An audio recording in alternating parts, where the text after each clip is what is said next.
correr.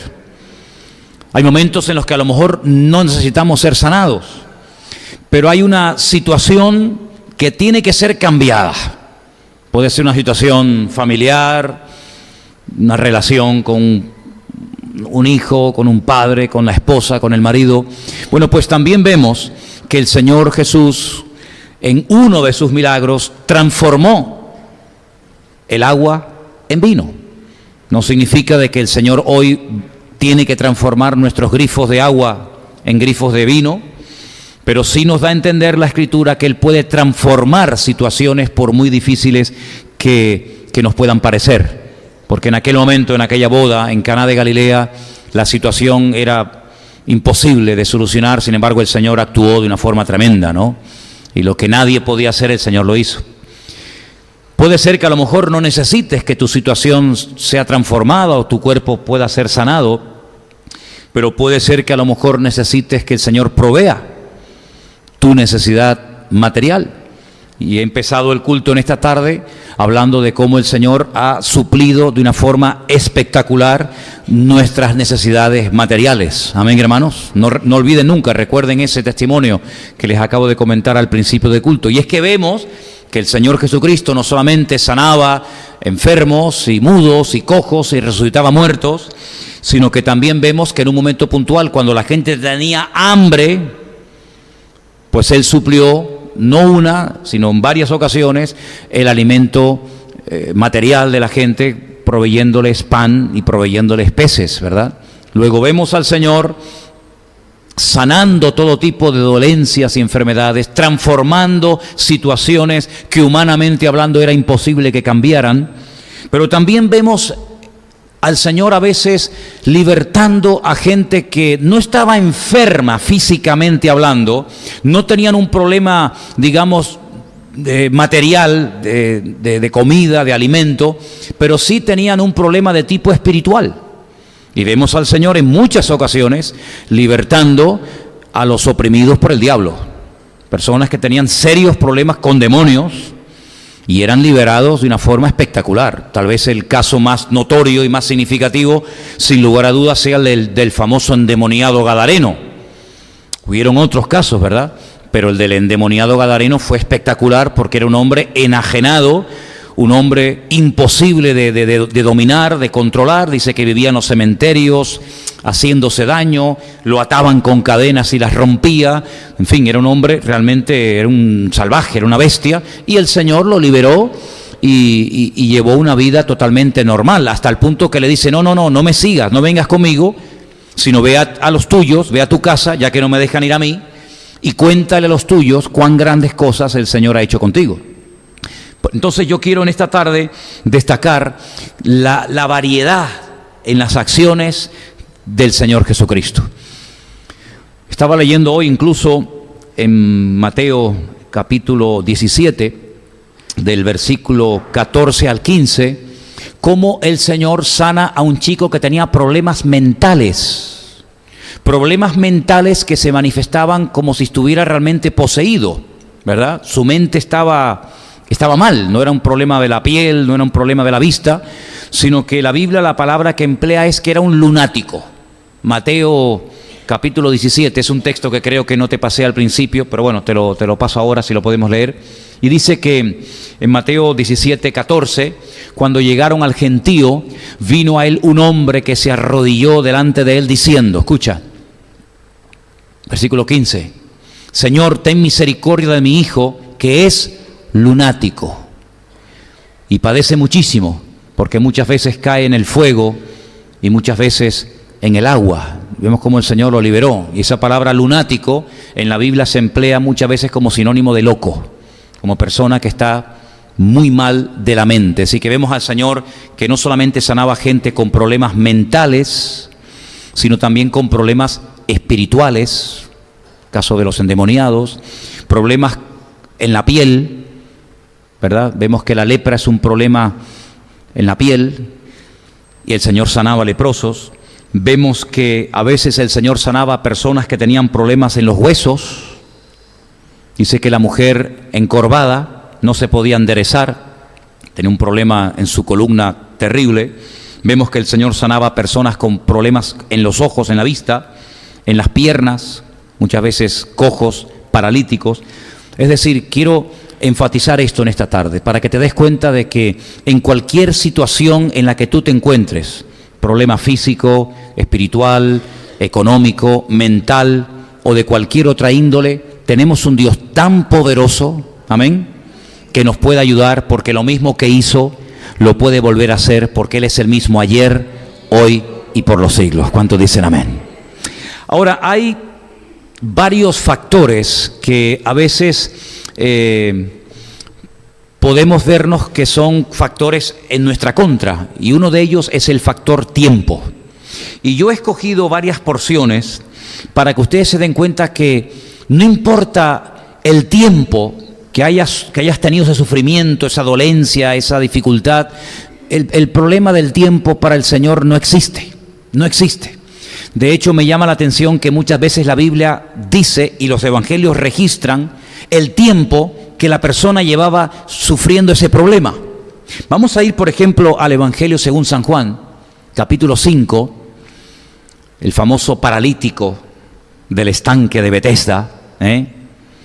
Pues en el capítulo 5 nos dice el Evangelio según San Juan lo siguiente: después de estas cosas, había una fiesta de los judíos y Jesús subió a Jerusalén.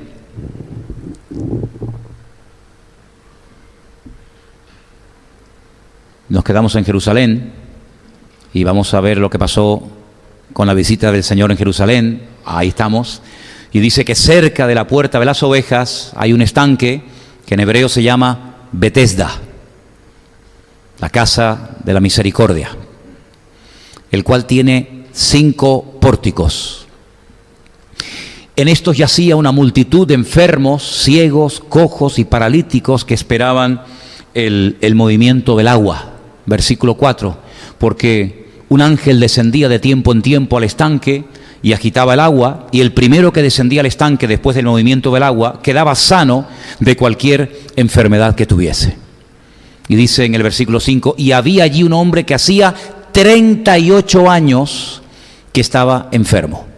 ¿Os dais cuenta cómo el tiempo no pasa desapercibido para el evangelista Juan? ¿Se dan cuenta cómo no dice la Biblia que había un paralítico que llevaba pues mucho tiempo, sino que especifica 38 años, toda una vida, esperando algo que nunca iba a acontecer, esperando algo que nunca iba a suceder? Porque dicho sea de paso, en el estanque de Betesda, según la Biblia, no se curó nunca nadie de nada, hasta que llegó Cristo. ¿Cuántas veces la gente está esperando en lugares santos, en lugares donde dice que se apareció fulano o mengano, que ocurra el milagro y no ocurre nada? Bueno, así pasaba en el estanque de Betesda. Se había corrido la leyenda, el rumor de que un ángel descendía de tiempo en tiempo y movía las aguas, y el primero que se metía, es una cosa muy injusta, ¿no? El primero y el segundo, ¿qué pasa con el segundo y el tercero y el cuarto? Ah, amigo, llegaste tarde, ¿no? La gente estaba allí esperando algo que nunca sucedía, ¿vale? Hasta que llegó el Señor y sana a un hombre que lleva 38 años esperando un cambio, 38 años tirado como un perro. Lógicamente, aunque el ángel viniera, que no iba a venir, pero aunque el ángel viniera, él nunca iba a poder llegar al primero, porque lógicamente su problema le impedía llegar al primero, era paralítico. Y dice la Biblia que llevaba así 38 años. Entonces uno dice, bueno, ya después de 38 años, ya como que uno ya ha adoptado esa enfermedad, ya te has acostumbrado a vivir con ese problema, con ese marido, con ese problema, con ese hijo, con esa dificultad. Pero vemos que el Señor así, en décimas de segundo, solucionó lo que 38 años de larga espera, tirado en el estanque de Betesda, no pudieron cambiar. ¿Te das cuenta? Así que el factor tiempo no te tiene por qué asustar, sino todo lo contrario. El Señor puede cambiar las cosas en décimas de segundo cuando confiamos en Él. ¿Cuántos dicen amén? Hay otro ejemplo en el Evangelio también San Juan, capítulo 9. Vamos a Juan capítulo 9, porque este es aún peor. El paralítico del estanque de Betesda llevaba 38 años, pero ni te cuento. Al pasar vio Jesús a un hombre ciego de nacimiento. Ciego de nacimiento. Este no llevaba unos cuantos años en esta condición, sino que ya había nacido así. Ya era ciego desde el vientre de su madre. Aún no había nacido y ya era ciego.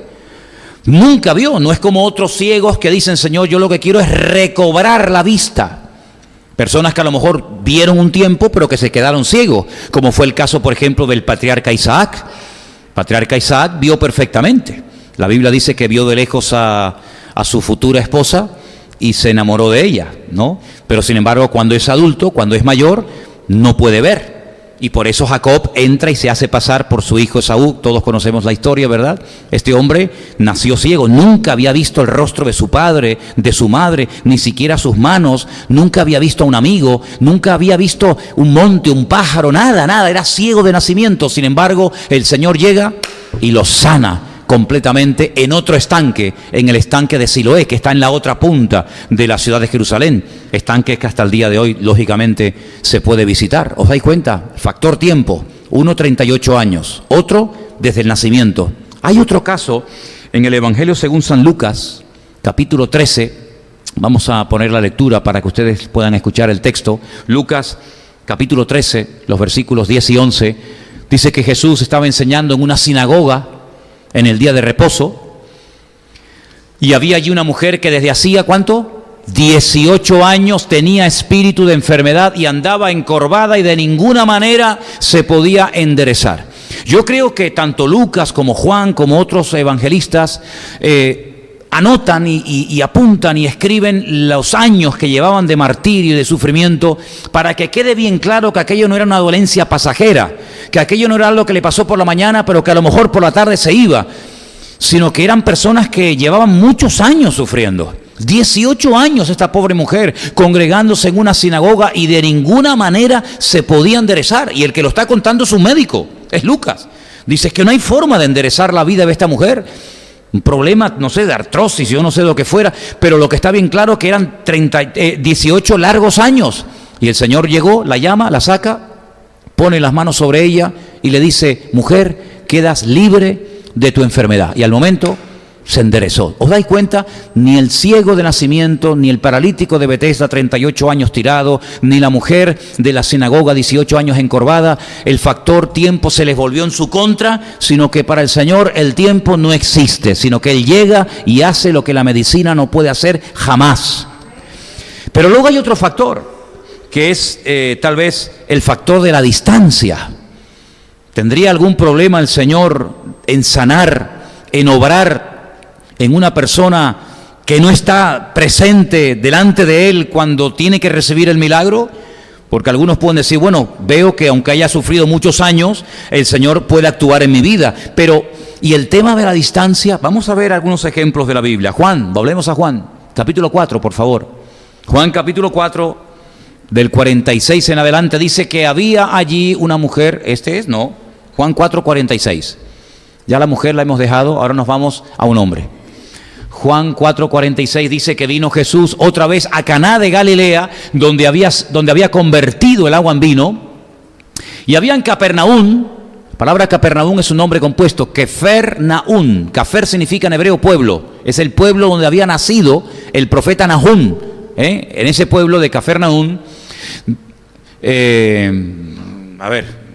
vino Jesús otra vez a Caná de Galilea, donde había convertido el agua en vino, y había en Capernaum un oficial del rey cuyo hijo estaba enfermo. Y dice, cuando oyó que Jesús había llegado de Judea a Galilea, del sur al norte, vino a él y le rogó que descendiese y sanase a su hijo que estaba a punto de morir. Entonces Jesús le dijo, si no viereis señales y prodigios, no creeréis. El oficial del rey le dijo, Señor, desciende antes de que mi hijo se muera. Jesús le dijo, ve, tu hijo vive. Y el hombre creyó la palabra que Jesús le dijo y se fue. Cuando ya él descendía, sus siervos salieron a recibirle y le dieron las nuevas, las noticias, diciendo, tu hijo vive. Entonces él les preguntó, ¿a qué hora había comenzado a estar mejor? Y le dijeron, ayer a las 7 le dejó la fiebre. Y entonces dice la Biblia que el padre entendió que esa era la hora a la que Jesús le había dicho, tu hijo vive, y creyó toda su casa. ¿Os dais cuenta? No estaba el enfermo delante, estaba a muchos kilómetros, El padre, cuando llega a la casa, se da cuenta de que desde el día anterior ya su hijo estaba sanado. Luego, la distancia tampoco es un problema para el Señor. Por eso nosotros podemos orar por un hermano, por un matrimonio, por una persona que no está aquí. A lo mejor está a miles de kilómetros, pero no importa. Para el Señor no existe ni tiempo ni distancia que lo limite. ¿Cuántos lo creen? Otro ejemplo más para que veáis. Lucas 17, versículo 11 en adelante. 10 pobres leprosos condenados a morir con aquella terrible enfermedad. Lucas 17:11 nos habla de cómo estos hombres se atreven a bajar de las montañas. Y entonces dice que yendo Jesús a Jerusalén, pasaba entre Samaria y Galilea. Y al entrar en una aldea le salieron al encuentro 10 hombres leprosos, los cuales se pararon de lejos, y alzaron la voz diciendo: Jesús, Maestro, ten misericordia de nosotros. Cuando él los vio, les dijo: id, mostraos a los sacerdotes. Y aconteció que mientras iban, fueron limpiados. Ni los tocó, ni los rozó, ni les puso las manos encima, como lo hizo, por ejemplo, con la mujer encorvada en la sinagoga, sino que de lejos le dijo: vayan a los sacerdotes para que les reconozcan.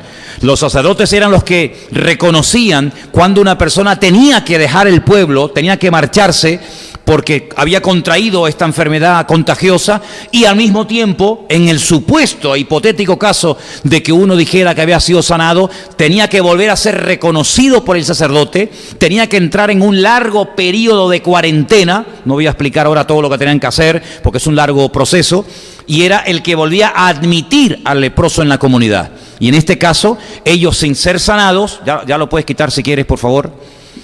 En este caso, ellos, sin ser sanados, sin sentir absolutamente nada, sin ser tocados por la mano del Señor, en obediencia, dicen: bueno, dice que vayamos a los doctores, dice que vayamos a los sacerdotes, pues vamos, a ver qué pasa. Y mientras van caminando, se produce el milagro. Un milagro a la distancia. Luego, el factor tiempo y el factor distancia no tiene por qué limitarte, ni asustarte, ni atemorizarte, porque el Señor no lo limita nada ni nadie. ¿Cuántos dicen amén, hermanos?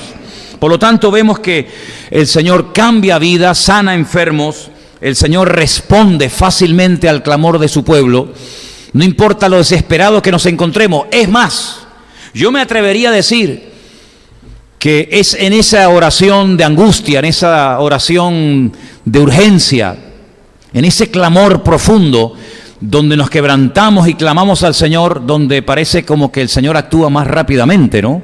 Hay un salmo muy bonito que incluso lo hemos cantado en alguna ocasión aquí en la iglesia, que dice: desde la angustia invoqué al Eterno y Él me respondió. ¿Cuántos dicen amén?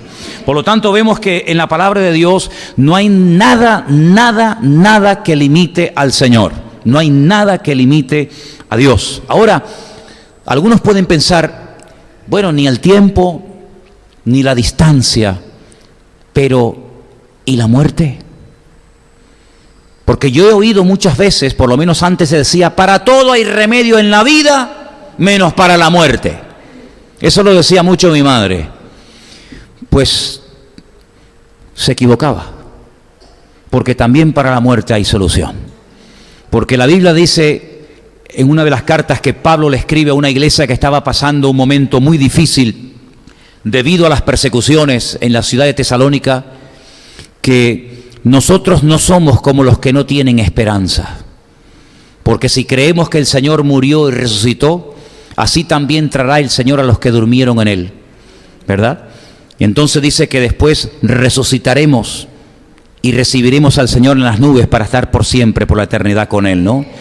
Sin embargo, en aquellos tiempos se creía que la muerte era el fin de todo, sobre todo a partir de las 72 horas. En la mentalidad judía se creía que el alma abandonaba a la persona a los 3 días y ya nunca más, hasta el día postrero, hasta el día de la resurrección, la persona volvería a la vida.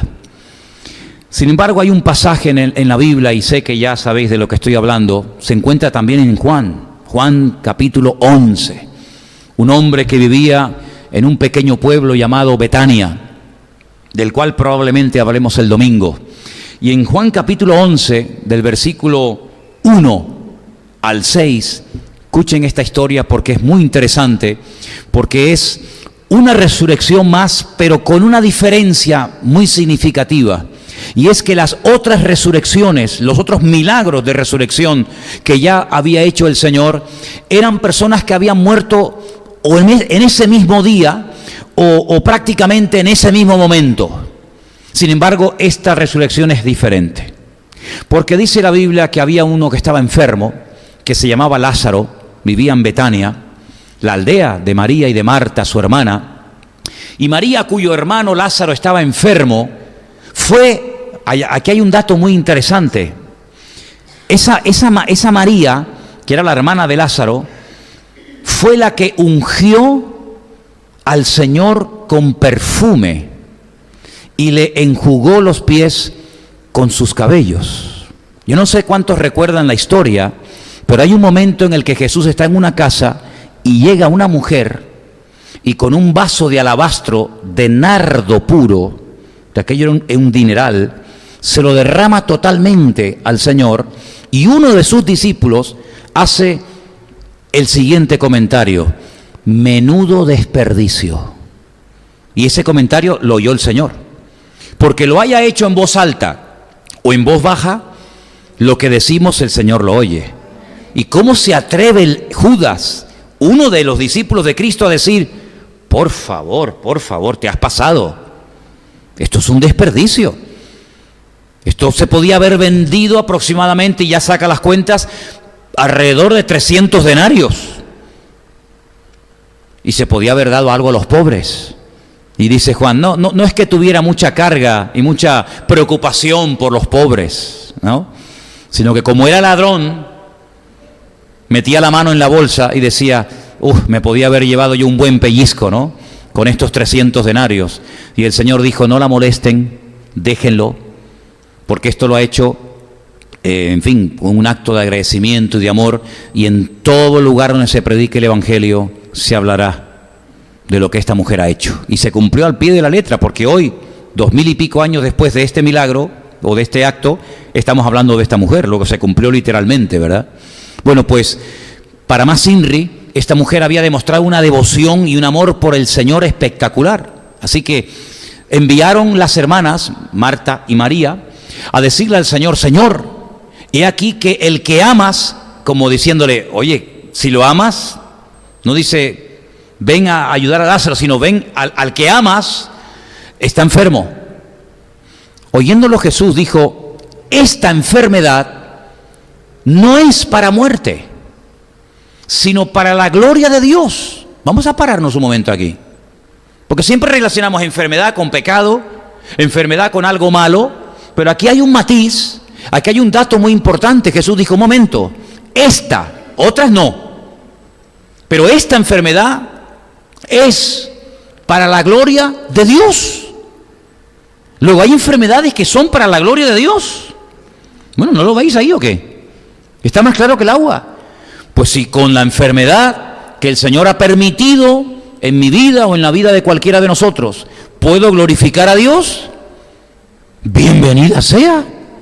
Porque si lo que queremos es darle gloria a Dios, se la daremos en vida, en muerte, sanos, enfermos, solteros, casados, viudos, separados, viejos, jóvenes, adolescentes, me da igual. Pero si es para la gloria de Dios, pues gloria a Dios. Y Jesús dijo: esta enfermedad no es para muerte. Es decir, la muerte no se va a llevar la medalla, la muerte no se va a llevar el galardón, sino que esta enfermedad es para la gloria de Dios. Y añade: para que el Hijo de Dios sea glorificado por ella. Es decir, esta enfermedad lo que va a traer es gloria al Hijo. ¿Cuántos dicen amén? Jesús amaba a Marta y a su hermana y a Lázaro, no solamente a Lázaro, sino a las hermanas. Cuando oyó pues que estaba enfermo, ¿qué hubieras hecho tú? Nuestra hermana Cordy me hablaba esta mañana de que su papá está muy enfermo. Este hermano que ha estado con nosotros aquí en la iglesia en varias ocasiones, lo conocemos, ¿verdad? Probablemente a lo mejor tenga que salir de viaje mañana o pasado mañana o la próxima semana, porque está enfermo y hay que ir. Bueno, ¿y el Señor qué hace? Pues cuando oyó que estaba enfermo, se quedó 2 días más en el lugar donde estaba. ¿Cómo? Si Marta y María no van a molestar al Señor por un resfriado, por un dolorcito pasajero de cabeza. Cuando Marta y María, sabiendo cómo es el Señor y lo ocupado que está y todo lo que tiene que hacer, cumplir su ministerio, mandan a llamar al Señor, es porque su hermano está muy, pero que muy enfermo. Entonces ellas le llaman porque dice, oye, vente pronto que se nos va, vente pronto que se nos muere. Pues el Señor, en vez de actuar inmediatamente, se queda 2 días allí, y en el versículo 17 de San Juan capítulo 11 dice, vino pues Jesús y halló que hacía ya 4 días que Lázaro estaba en el sepulcro. Entonces ya se acabó, ya no estamos hablando del factor tiempo, ya no estamos hablando del factor distancia, estamos hablando ya de palabras mayores. Esto es la muerte. Y además, para más INRI, 4 días después. Si ellos creían que al tercer día el alma se iba y llega al cuarto, ya no hay nada que hacer. ¿Te das cuenta cómo somos los seres humanos? Que a veces tenemos una fe un poco rara, una fe un poco extraña, y tanto una como la otra le dicen exactamente lo mismo al Señor. Parece que se hayan puesto de acuerdo. Si hubieras estado aquí cuando te mandamos a llamar, nuestro hermano no estaría muerto. ¿Qué le están diciendo diplomáticamente al Señor? Mi hermano murió por tu culpa. ¿Sí o no? Si tú hubieras estado aquí cuando mi hermano estaba enfermo, mi hermano hoy estaría sano. Pero como no estuviste cuando tenías que haber estado, sino que llegas tarde, hoy mi hermano es pasto de los gusanos y es presa de la muerte. Luego, perdona Señor, pero nos ha fallado. Perdona Señor, pero has llegado tarde. Y entonces cuando el Señor le da una declaración a estas hermanas tremenda, dice algo que nunca había dicho, pero parece que es necesario recordárselo. Dice, pero vamos a ver, yo soy la resurrección y la vida. El que cree en mí, aunque esté muerto, vivirá. Y claro, ahí viene esa fe extraña que a veces, no sé, se ha apoderado de nuestra alma, de nuestro vocabulario, y saltan y dicen, no, si yo sé que mi hermano va a resucitar, si yo soy judía, yo creo en las Escrituras, yo leo la Tanaj, yo leo el Antiguo Testamento, y yo sé que la resurrección es bíblica, algún día todos resucitaremos, lo leí en Daniel, lo leí en los Salmos, yo lo sé, pero ¿resucitará cuándo? En el día postrero, cuando resuciten todos, Abraham, Isaac, Jacob, Daniel, Jeremías, mi hermano. Y el Señor le dice, no, Marta, no, María, yo no te estoy diciendo eso. Yo no te estoy hablando del futuro, yo te estoy hablando de ahora. Vamos, ¿dónde está? Vamos al cementerio. Y cuando llega al cementerio, todavía siguen con aquello de que no puede ser, de que no puede ser. Y el Señor dice, vamos a ver, les voy a demostrar lo que recién les acabo de decir, que yo soy la resurrección y la vida. Así que por favor, María, por favor, Marta, quítenme la piedra, están tardando. Y le vuelven otra vez a dar otro consejo al Señor. Señor, es que mi hermano hace 4 días que murió, como si él no lo supiera. Es que hiede, ya tiene que estar corrompido, ya hay un olor ahí arriba, ahí dentro tremendo. Y entonces el Señor, ¿qué hace? Se echa a llorar. Se echa a llorar. Como diciendo, pero bueno, pero ya, ¿qué más les puedo decir?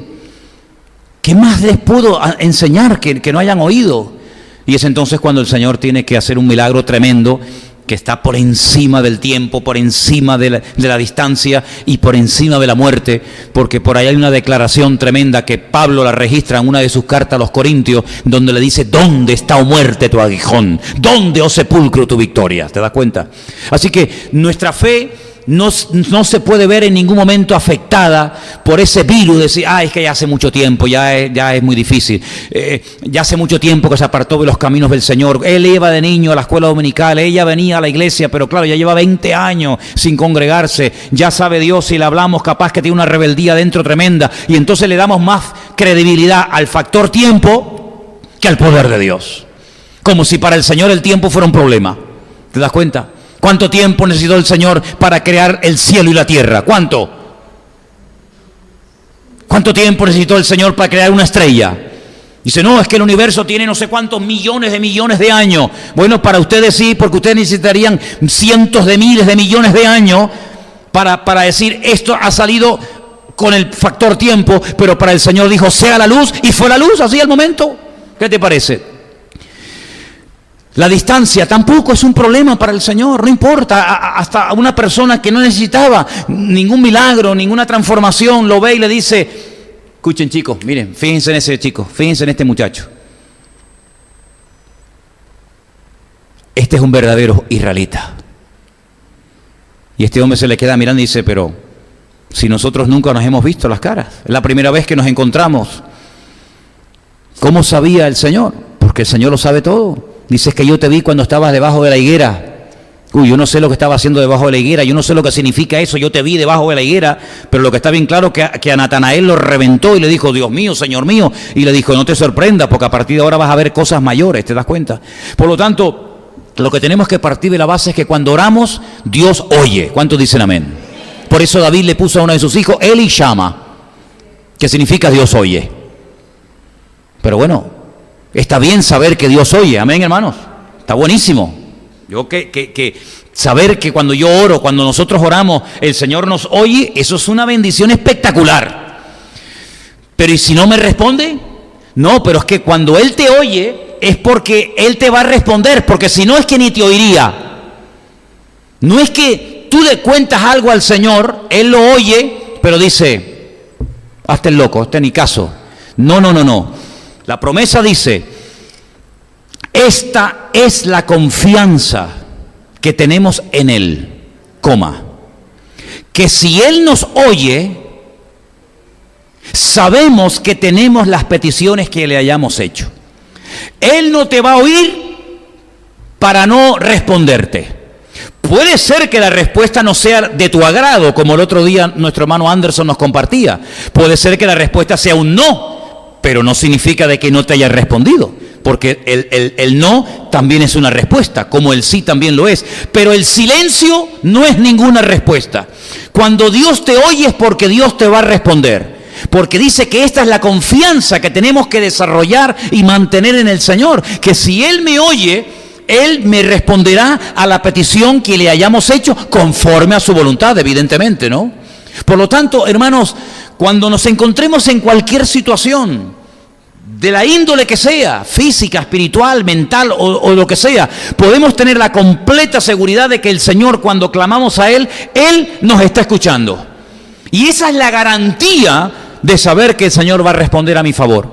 Porque si hay algo que el Señor nos ha demostrado clarísimamente en todos estos años y a lo largo de nuestra vida, es que Él se interesa por nuestras cosas. ¿Cuántos dicen amén? Él tiene mucho interés en tus hijos.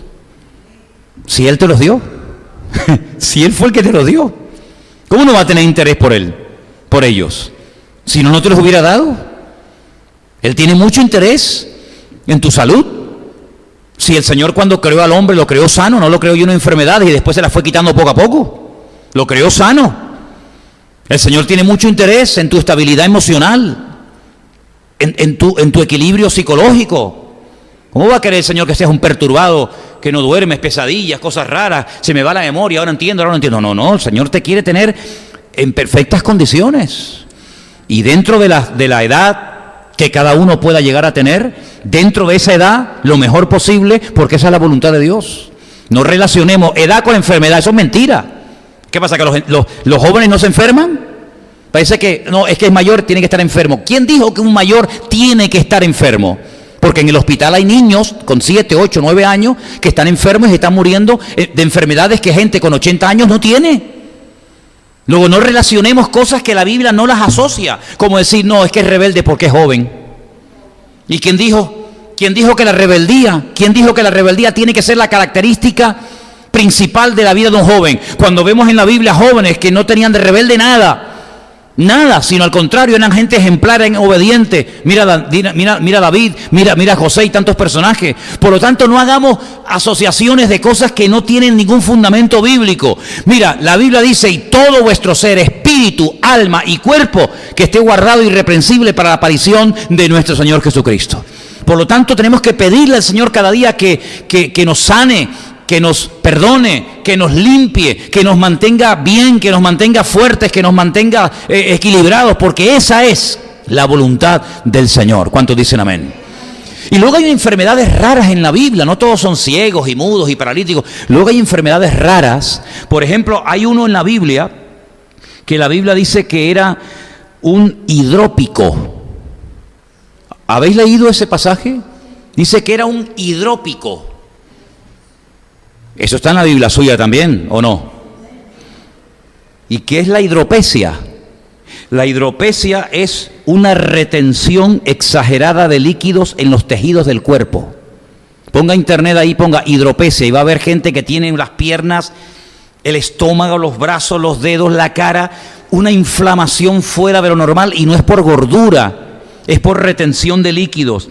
Y esa enfermedad, la hidropesia, va acompañada de diversas enfermedades que terminan afectando negativamente al corazón, a los riñones, al aparato digestivo.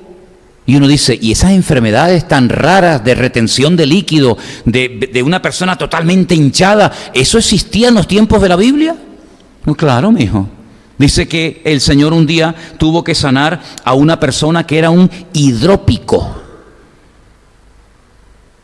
En otras palabras, ¿te das cuenta cómo la Biblia menciona enfermedades de la piel, enfermedades de la vista, enfermedades de retención de líquido, enfermedades de toda índole, para que sepamos en todo momento que no hay área de la vida del creyente, de un hijo de Dios, que el Señor pierda el control sobre ella? ¿Te das cuenta? Cómo el Señor a veces en su palabra hacía diferentes cosas para que si en un momento puntual de la vida nos encontremos en una situación parecida a las que leemos en la Escritura, tengamos la base suficiente para darnos cuenta de que nuestro Dios nos puede echar una mano en un momento determinado. Incluso, y quiero terminar con este ejemplo, dice la Biblia que un día había un hombre que estaba tan mal que ni siquiera se podía valer por sí mismo. No me refiero al que acabo de hablar, el paralítico de Betesda, me refiero a aquel pobre hombre que vivía tirado en una camilla, que aunque quisiera ir a donde estaba el Señor no podía, pero gloria al Señor que tenía amigos. Hay un proverbio que dice que hay amigos que son mejor que hermanos, y este tenía 4 amigos que se informaron de dónde estaba el Señor, y mira tú por dónde estaba ese día en el pueblo donde este hombre vivía. Y los amigos lo agarran y se lo llevan, y ese día el Señor no está predicando al aire libre, ese día está en una casa.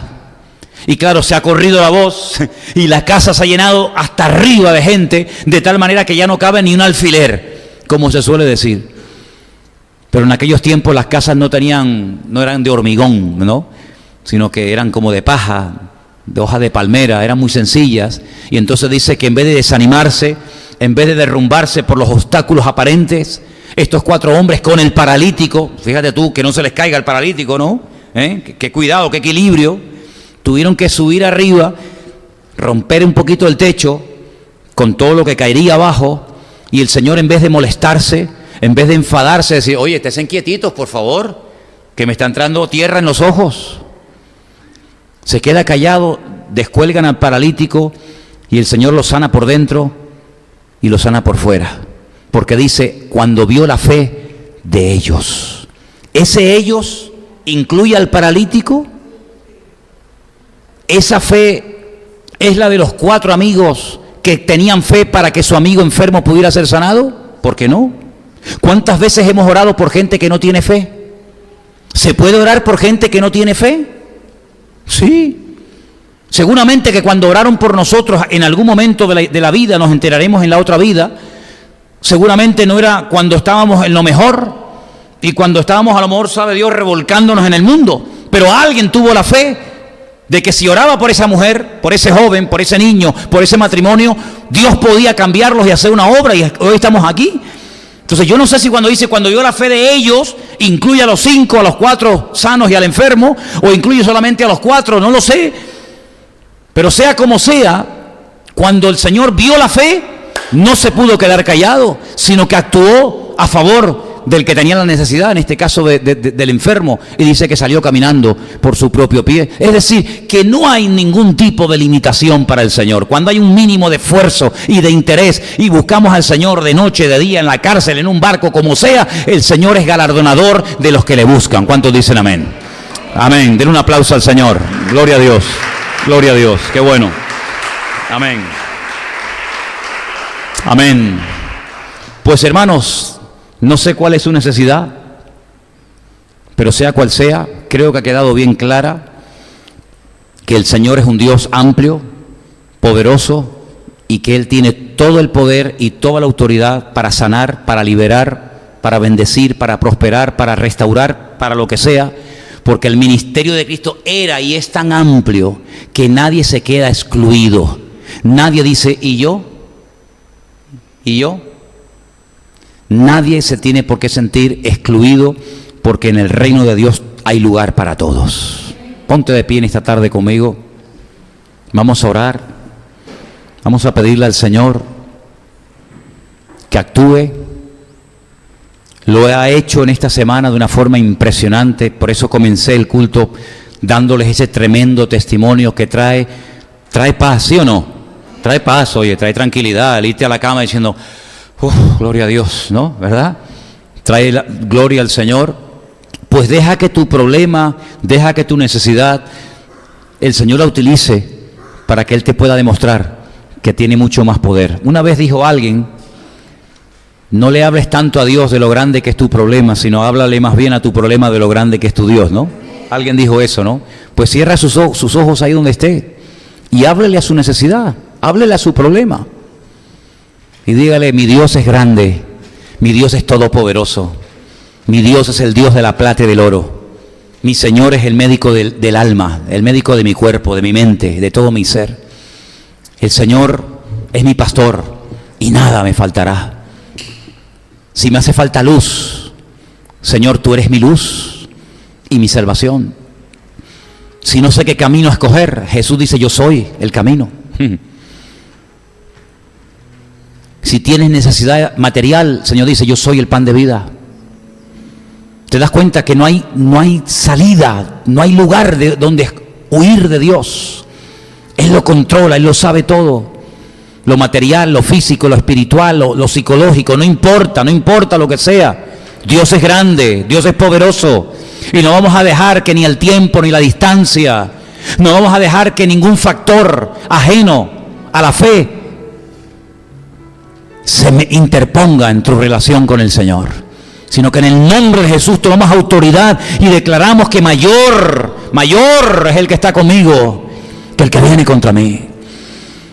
Señor, en esta tarde tu palabra la decimos a los cuatro vientos, que tu palabra es lumbrera a mi camino, aleluya, y por eso tú vas a iluminar las decisiones que tengamos que tomar en la vida. Ve tú delante, Señor, y muéstranos la puerta. Ve tú delante, Señor, y prepara el camino. Y nosotros te seguiremos con confianza y con valor. Queremos seguir tus pisadas, Dios mío, donde quiera que nos lleves.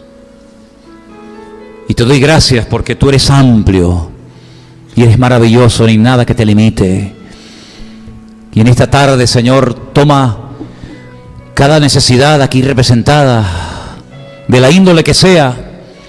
Llévate estas cargas, estas preocupaciones, estos temores físicos, espirituales, de soledad, de angustia, de incomprensión, de lo que sea.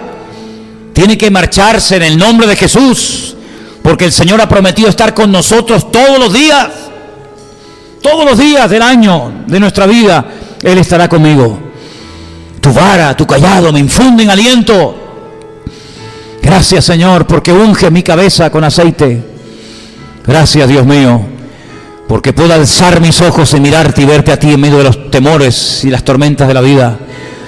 Y podemos caminar por encima de las tormentas y podemos pisar por encima de serpientes y escorpiones. Y podemos caminar de victoria en victoria y de gloria en gloria. Porque tú así lo has prometido en tu palabra. Y en esta tarde te pido que nos ayudes y nos fortalezcas en la fe para que todos y cada uno de nosotros podamos mirarte a ti cada día. Gracias por tu palabra, Señor. Gracias por estos ejemplos de milagros diversos. Gracias por la variedad de tu ministerio y de tus obras. A ti la gloria y la honra, Señor, en esta noche. En el nombre de tu amado Hijo Cristo Jesús. Amén. Y amén. Saluda a tu hermano en esta tarde, el hermano. Confía en el Señor y Él hará. Confía en el Señor.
Asiento.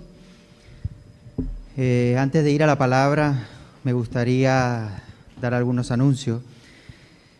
¿Cuántos saben ustedes que la oración eficaz del justo puede mucho? ¿Sí? ¿Lo creen?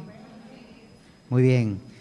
Entonces eso quiere decir que cuando hay un momento de oración, estamos respaldando ese tiempo de oración. Amén. Porque la oración puede mucho. Bueno, hay momentos y tiempos en los que se reúnen para orar. Hay oraciones individuales, oraciones en grupo, oraciones a nivel de iglesia. Y quiero recordarles que hay oraciones, las mujeres, los días miércoles y viernes a las 9:30. Son oraciones que se están realizando por medio de Zoom, con la iglesia virtual, ¿vale? Se reúnen para estar orando por cada una de esas peticiones. Y también los jóvenes tienen oraciones los días viernes. Los días viernes por Zoom también se está orando todos los viernes a las 10 de la noche. Pero no solamente los jóvenes de aquí, sino también los jóvenes de la iglesia virtual que forman sus grupos. Ellos también se reúnen todos los viernes y tienen sus oraciones. Claro, no la hacen junto con nosotros porque el cambio de horario no pueden. Pero ellos también tienen sus oraciones.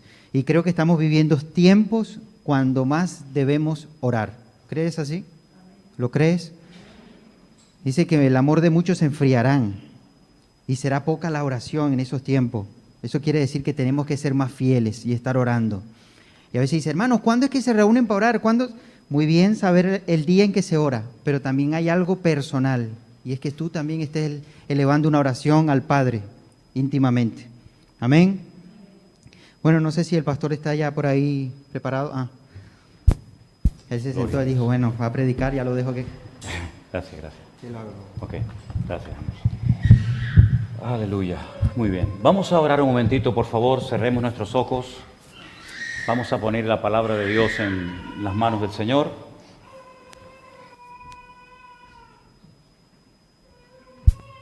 Señor, te damos muchas gracias por esta oportunidad que nos das en esta tarde de escudriñar tu palabra, de estudiar tu palabra preciosa. Ayúdanos, Señor, a que podamos disfrutar y descubrir las verdades que en ella se encuentran ocultas. Gracias, Señor, te damos a ti la gloria y la honra por esta oportunidad nueva que nos das de poder estar reunidos en esta tarde en este lugar. Habla nuestros corazones, abre nuestra mente y que podamos entender tu palabra y las revelaciones que tú has dejado escritas en ella para estos tiempos en los cuales estamos viviendo. Ponemos este tiempo en tus manos, en el nombre de Jesús. Amén y amén. Vamos a poner ahí en la pantalla, en Segunda de Tesalonicenses, el capítulo 2, por favor. Segunda de Tesalonicenses, capítulo 2, a partir del versículo 1. Vamos a leer una porción muy conocida y que es muy necesario e importante conocer lo que el Señor, a través de la pluma, a través del ministerio del apóstol Pablo, nos está diciendo ahí. Porque él escribió eso en el siglo I, probablemente creyendo que él vería la venida del Señor Jesucristo. Sabemos que él conoció al Señor Jesucristo, pero no como los apóstoles. Me explico. El apóstol Pablo fue un apóstol de Jesucristo. Sin lugar a dudas, él fue el que ocupó el lugar de Judas, el traidor. Pero él no fue un discípulo de Jesús. Él no vio los milagros de Cristo, no lo escuchó predicar, sino que él se convirtió después de la muerte de Esteban, que fue, como alguien dijo, el primer mártir de la iglesia.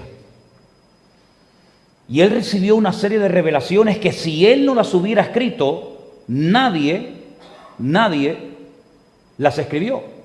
Es verdad que Pedro nos da mucha información, y Juan y Santiago, pero las cosas que Pablo cuenta acerca de los últimos tiempos, gracias a Dios que las contó, porque si no fuera por él, no nos enteraríamos de muchísimas cosas, porque él nos da información y datos para estos tiempos, aunque él creía que él vería venir al Mesías por segunda vez. Y ahí en esa carta, en la segunda que le escribe a los hermanos de Tesalónica, lo que él intenta es calmar la inquietud, el nerviosismo de la iglesia. ¿Por qué estaban nerviosos o preocupados los hermanos de la iglesia de Tesalónica? Porque según los comentaristas se cree que entre la primera y la segunda carta que la iglesia recibe, alguien le informó a la iglesia de que ya había comenzado la gran tribulación. Y se habían puesto nerviosos, porque además había muchas cosas que coincidían con las cosas que van a ocurrir en el período que conocemos como la gran tribulación, o como también se le denomina el tiempo de angustia de Jacob. Muchos hermanos estaban muriendo, muchos hermanos estaban siendo torturados. Era muy difícil ser creyente en aquella época en esta ciudad de Tesalónica, y si encima va alguien y les predica o les enseña o les manda una información diciéndoles que ya empezó la gran tribulación, era para ponerse nervioso. Entonces Pablo les escribe una segunda carta y les da unos datos muy interesantes que vamos a leerlos a continuación. Vamos a ir paso a paso. El versículo 1 dice: con respecto a la venida de nuestro Señor Jesucristo y nuestra reunión con Él, os rogamos, hermanos, que no os dejéis mover fácilmente de vuestro modo de pensar, que es lo que estaba pasando. Ni os conturbéis, ni por espíritu, ni por palabra, ni por carta, como si fuera nuestra. Otros comentarios dicen que alguien imitó la firma de Pablo y les llevó a la iglesia una carta supuestamente de Pablo cuando era falso, y por eso dice: tampoco se pongan preocupados o conturbéis, ni por carta como si fuera nuestra, en el sentido de que el día del Señor está cerca. Nadie os engañe en ninguna manera, porque no vendrá sin que antes venga la apostasía, y son dos cosas, la apostasía, y se manifieste, se dé a conocer, se revele el hombre de pecado, el hijo de perdición, el cual se opone y se levanta contra todo lo que se llama Dios o es objeto de culto, tanto que se sienta en el templo de Dios como Dios, haciéndose pasar por Dios. ¿No os acordáis que cuando yo estaba todavía con vosotros os decía esto?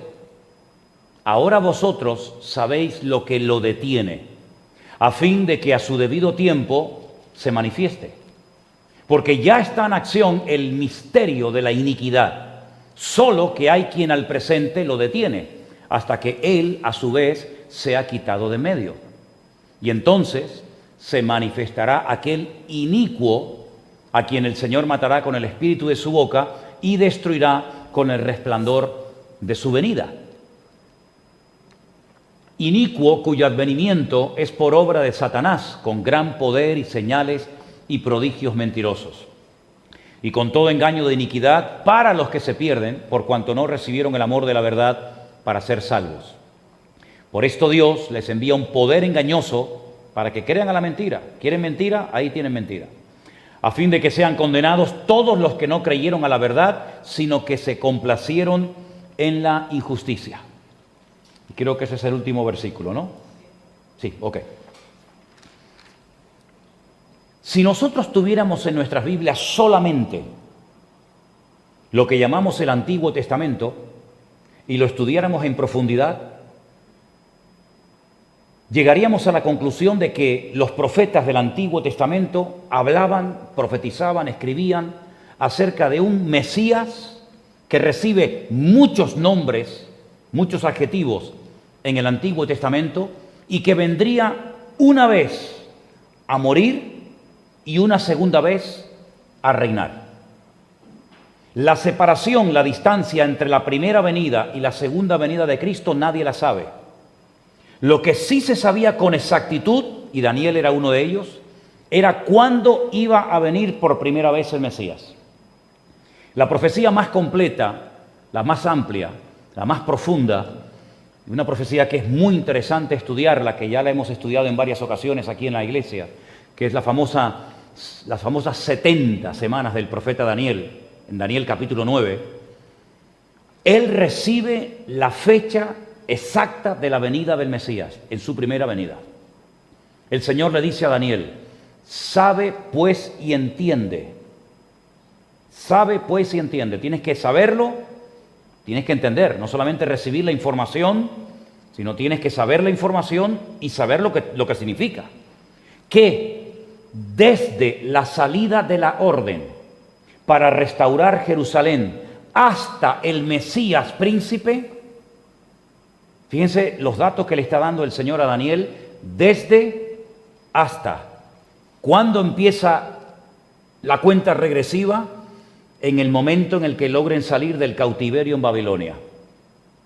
Todos sabemos que a estas alturas de la historia, las 10 tribus del norte que formaron un reino aparte llamado el reino de Israel, o el reino del norte, había sido destruido hacía aproximadamente unos 140 años atrás. Las 10 tribus del norte fueron atacadas y dispersadas y nunca más se supo nada de ellas. Hay especulaciones que si están por aquí, que si están por allá, pero las 10 tribus del norte como tal nunca volvieron, digamos, abiertamente a Israel. Solamente quedaron en el país 2 tribus, la tribu de Benjamín y la tribu de Judá. Había partes de la tribu de Benjamín que estaba dentro del territorio de Judá, ¿saben? Incluso había partes del templo que pertenecían a la tribu de Judá y otra parte del templo pertenecía a la tribu de a la tribu de Benjamín. Esas 2 tribus que quedaron en el sur no aprendieron la lección de sus hermanos del norte. Cayeron también en idolatría, en desobediencia, en pecado, en fin. Hubo un profeta muy famoso en el reino del sur que se llamaba Judá, el del norte era Israel, el del sur era Judá. Hubo un famoso profeta llamado Jeremías que durante 40 años les advirtió que si no cambiaban, si no se arrepentían, si no dejaban de caer en los pecados que cayeron los hermanos del norte, ellos también serían atacados y esparcidos. Se reían del profeta Jeremías porque como en el sur estaba el templo de Dios, el templo de Jerusalén, y ellos creían que eran intocables, invencibles, porque allí moraba Dios, no le hacían caso al profeta Jeremías, pero la profecía del ataque y destrucción de Jerusalén se cumplió literalmente al pie de la letra. El rey Nabucodonosor mandó sus tropas a Jerusalén, rodeó la ciudad durante aproximadamente 1 año, año y medio, y finalmente la ciudad cae. El templo lo queman, saquean todos los tesoros del templo, no se llevan el arca de la alianza a Jerusalén, quedó siempre en Jerusalén oculta, y se van por 70 años. Claro, muchos se fueron, pero muchos también murieron. Miles de personas murieron. los que tuvieron la suerte, dirían algunos, de escapar del asedio, del hambre. Dice que las madres se comían los hijos unos a otros. Una cabeza de burro costaba una barbaridad de dinero, hasta que finalmente son llevados al cautiverio en Babilonia. Allí el profeta Jeremías les dijo que se afincaran, que echaran raíces, porque muchos no volverían, que el cautiverio no iba a durar un par de años, sino que iban a estar, y le dijo literalmente, 70 años en el destierro. Ya explicamos un día el motivo de esos 70 años, porque en la Biblia, sobre todo, en toda la Biblia, por supuesto, pero sobre todo cuando hablamos de escatología, cuando hablamos de acontecimientos finales, no hay nada casual. Los números tienen una razón de ser, los colores, los animales, las cifras que se nos dan, toda la información que se nos proporciona no es casual, no es un relleno. Por lo tanto, hay que estar muy, muy pendiente hasta del más mínimo detalle, porque todo tiene una razón de ser, una explicación. ¿Por qué 70 años en el cautiverio y no, por ejemplo, 80, o 50, o 40? Bueno, lo explicamos una vez, solamente lo recordamos, ¿vale? Cuando el pueblo de Israel entró con Josué en la tierra prometida, no con Moisés, que no entró, ellos estuvieron en esa tierra, en ese país, 490 años. Ellos habían recibido 613 mandamientos. Yo sé que a lo mejor son muchos datos y muchos números, espero que tengan memoria para retener todo esto. Yo es que ya me lo aprendí de memoria y no necesito papeles ni nada, porque ya he estudiado tanto esto y yo quiero que ustedes aprendan esto de memoria también. Después al final les haré un examen a ver si aprendieron. 613 mandamientos ellos habían recibido mientras estuvieron por el desierto, ¿se acuerdan? Vagando por el desierto antes de entrar a la tierra prometida. Recibieron todo tipo de leyes. Había leyes que eran para los hombres, solamente para los hombres. Otras eran para las solteras, para las viudas, para los guerreros, para los agricultores, para los ganaderos, para el rey, para los profetas. Sí, ahí había leyes para todo el mundo. 613, ¿vale? Incluso tenían un libro, que era el libro de los levitas, que era el manual práctico para los sacerdotes saber cómo tenían que hacer las cosas en el tabernáculo y posteriormente en el templo. Una de las leyes que recibieron se llama la Shemitah. Significa que cada 7 años los agricultores tenían que dejar reposar la tierra. No se podía sembrar. El Señor les dijo que si se fiaban de Dios y eran obedientes, la cosecha del año anterior iba a ser tan tremenda que iban a poder vivir tranquilos. Es decir, así como ellos aprendieron a descansar un día a la semana cada 7 días, la tierra tenía que descansar cada 7 y cada 70. Porque 70 es un múltiplo de 7, 7 es un múltiplo de 70. Nunca cumplieron esa ley. Nunca dejaron reposar la tierra cada 7 años. Por lo tanto, si estuvieron 490 años y cada 7 años tenían que dejar reposar la tierra y no lo cumplieron, ¿cuánto le debían al Señor de obediencia? 70 años. 70 por 7, 490. Luego 70 años la tierra tiene que descansar. A las buenas o a las malas. No lo habéis hecho a las buenas, no se preocupen, que a las malas lo vais a aprender. Se van al cautiverio, están 70 años en el cautiverio. Sobra decir que muchos de los que fueron nunca volvieron, porque imagínate si te llevaron al cautiverio con 40, 50 o 60 años más 70 años, era prácticamente imposible volver. Muchos de los que volvieron no conocían Jerusalén, no sabían nada del templo, no sabían nada de aquella vida de los antepasados 70 años atrás. Todo el retorno lo pueden leer. Tenemos libros maravillosos en la Biblia que nos proporcionan una información extraordinaria. Libro de Nehemías, libro de Esdras, ahí tienen toda la información, cuántos volvieron, cómo se llamaban, cómo vivieron, etcétera, etcétera. Ahora bien, estando en el cautiverio en Babilonia, Daniel recibe una revelación que nunca nadie había recibido, ni siquiera Moisés. Moisés recibió la revelación de que algún día el Señor levantaría un profeta más grande aún que él y que tendrían que obedecer, que lógicamente sería el Señor. Pero Daniel sabía perfectamente que desde el momento en el que se decretara la orden de libertad del cautiverio en Babilonia hasta que viniera el ungido, la palabra Mashiach, Mesías, significa ungido, no es un nombre,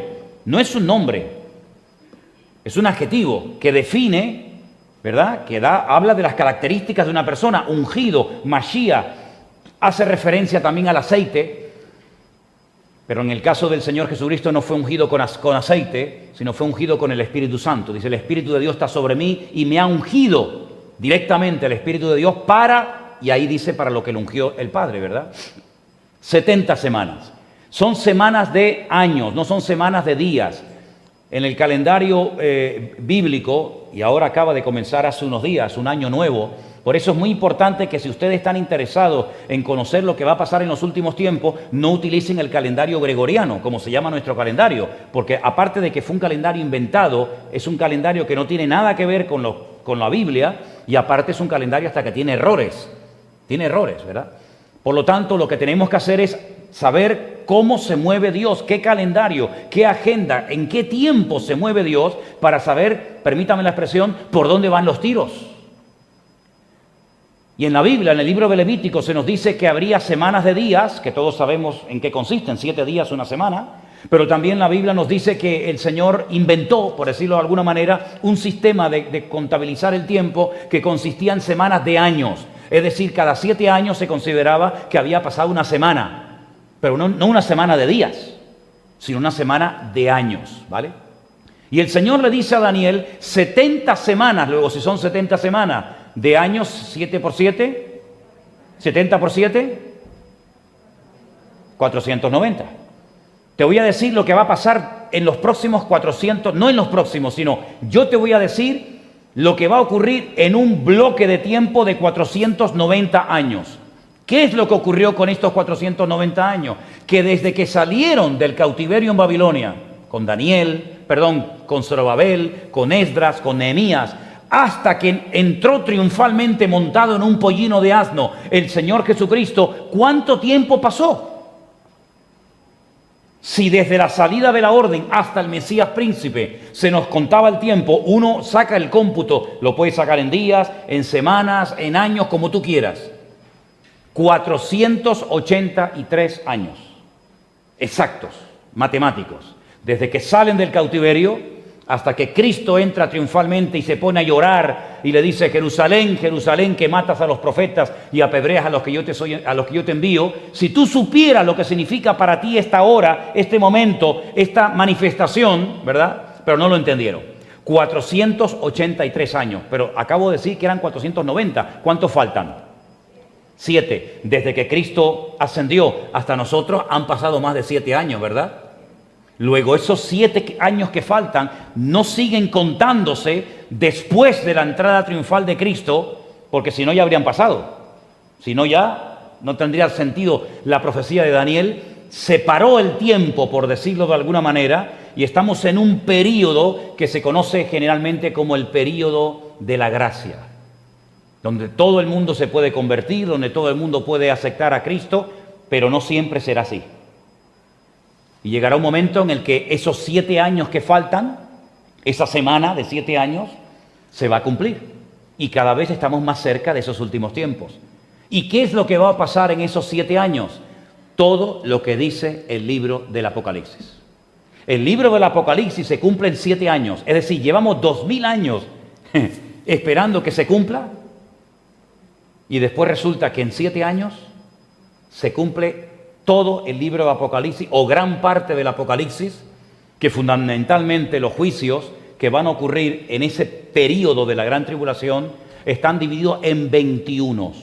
7, 7 y 7. 7 sellos, 7 trompetas y 7 copas. Y sabemos lo que va a pasar cuando toque una trompeta, o cuando se abra un sello, o cuando se derrame una de las copas de la ira. Todo es lenguaje simbólico, ¿vale? ¿Sí?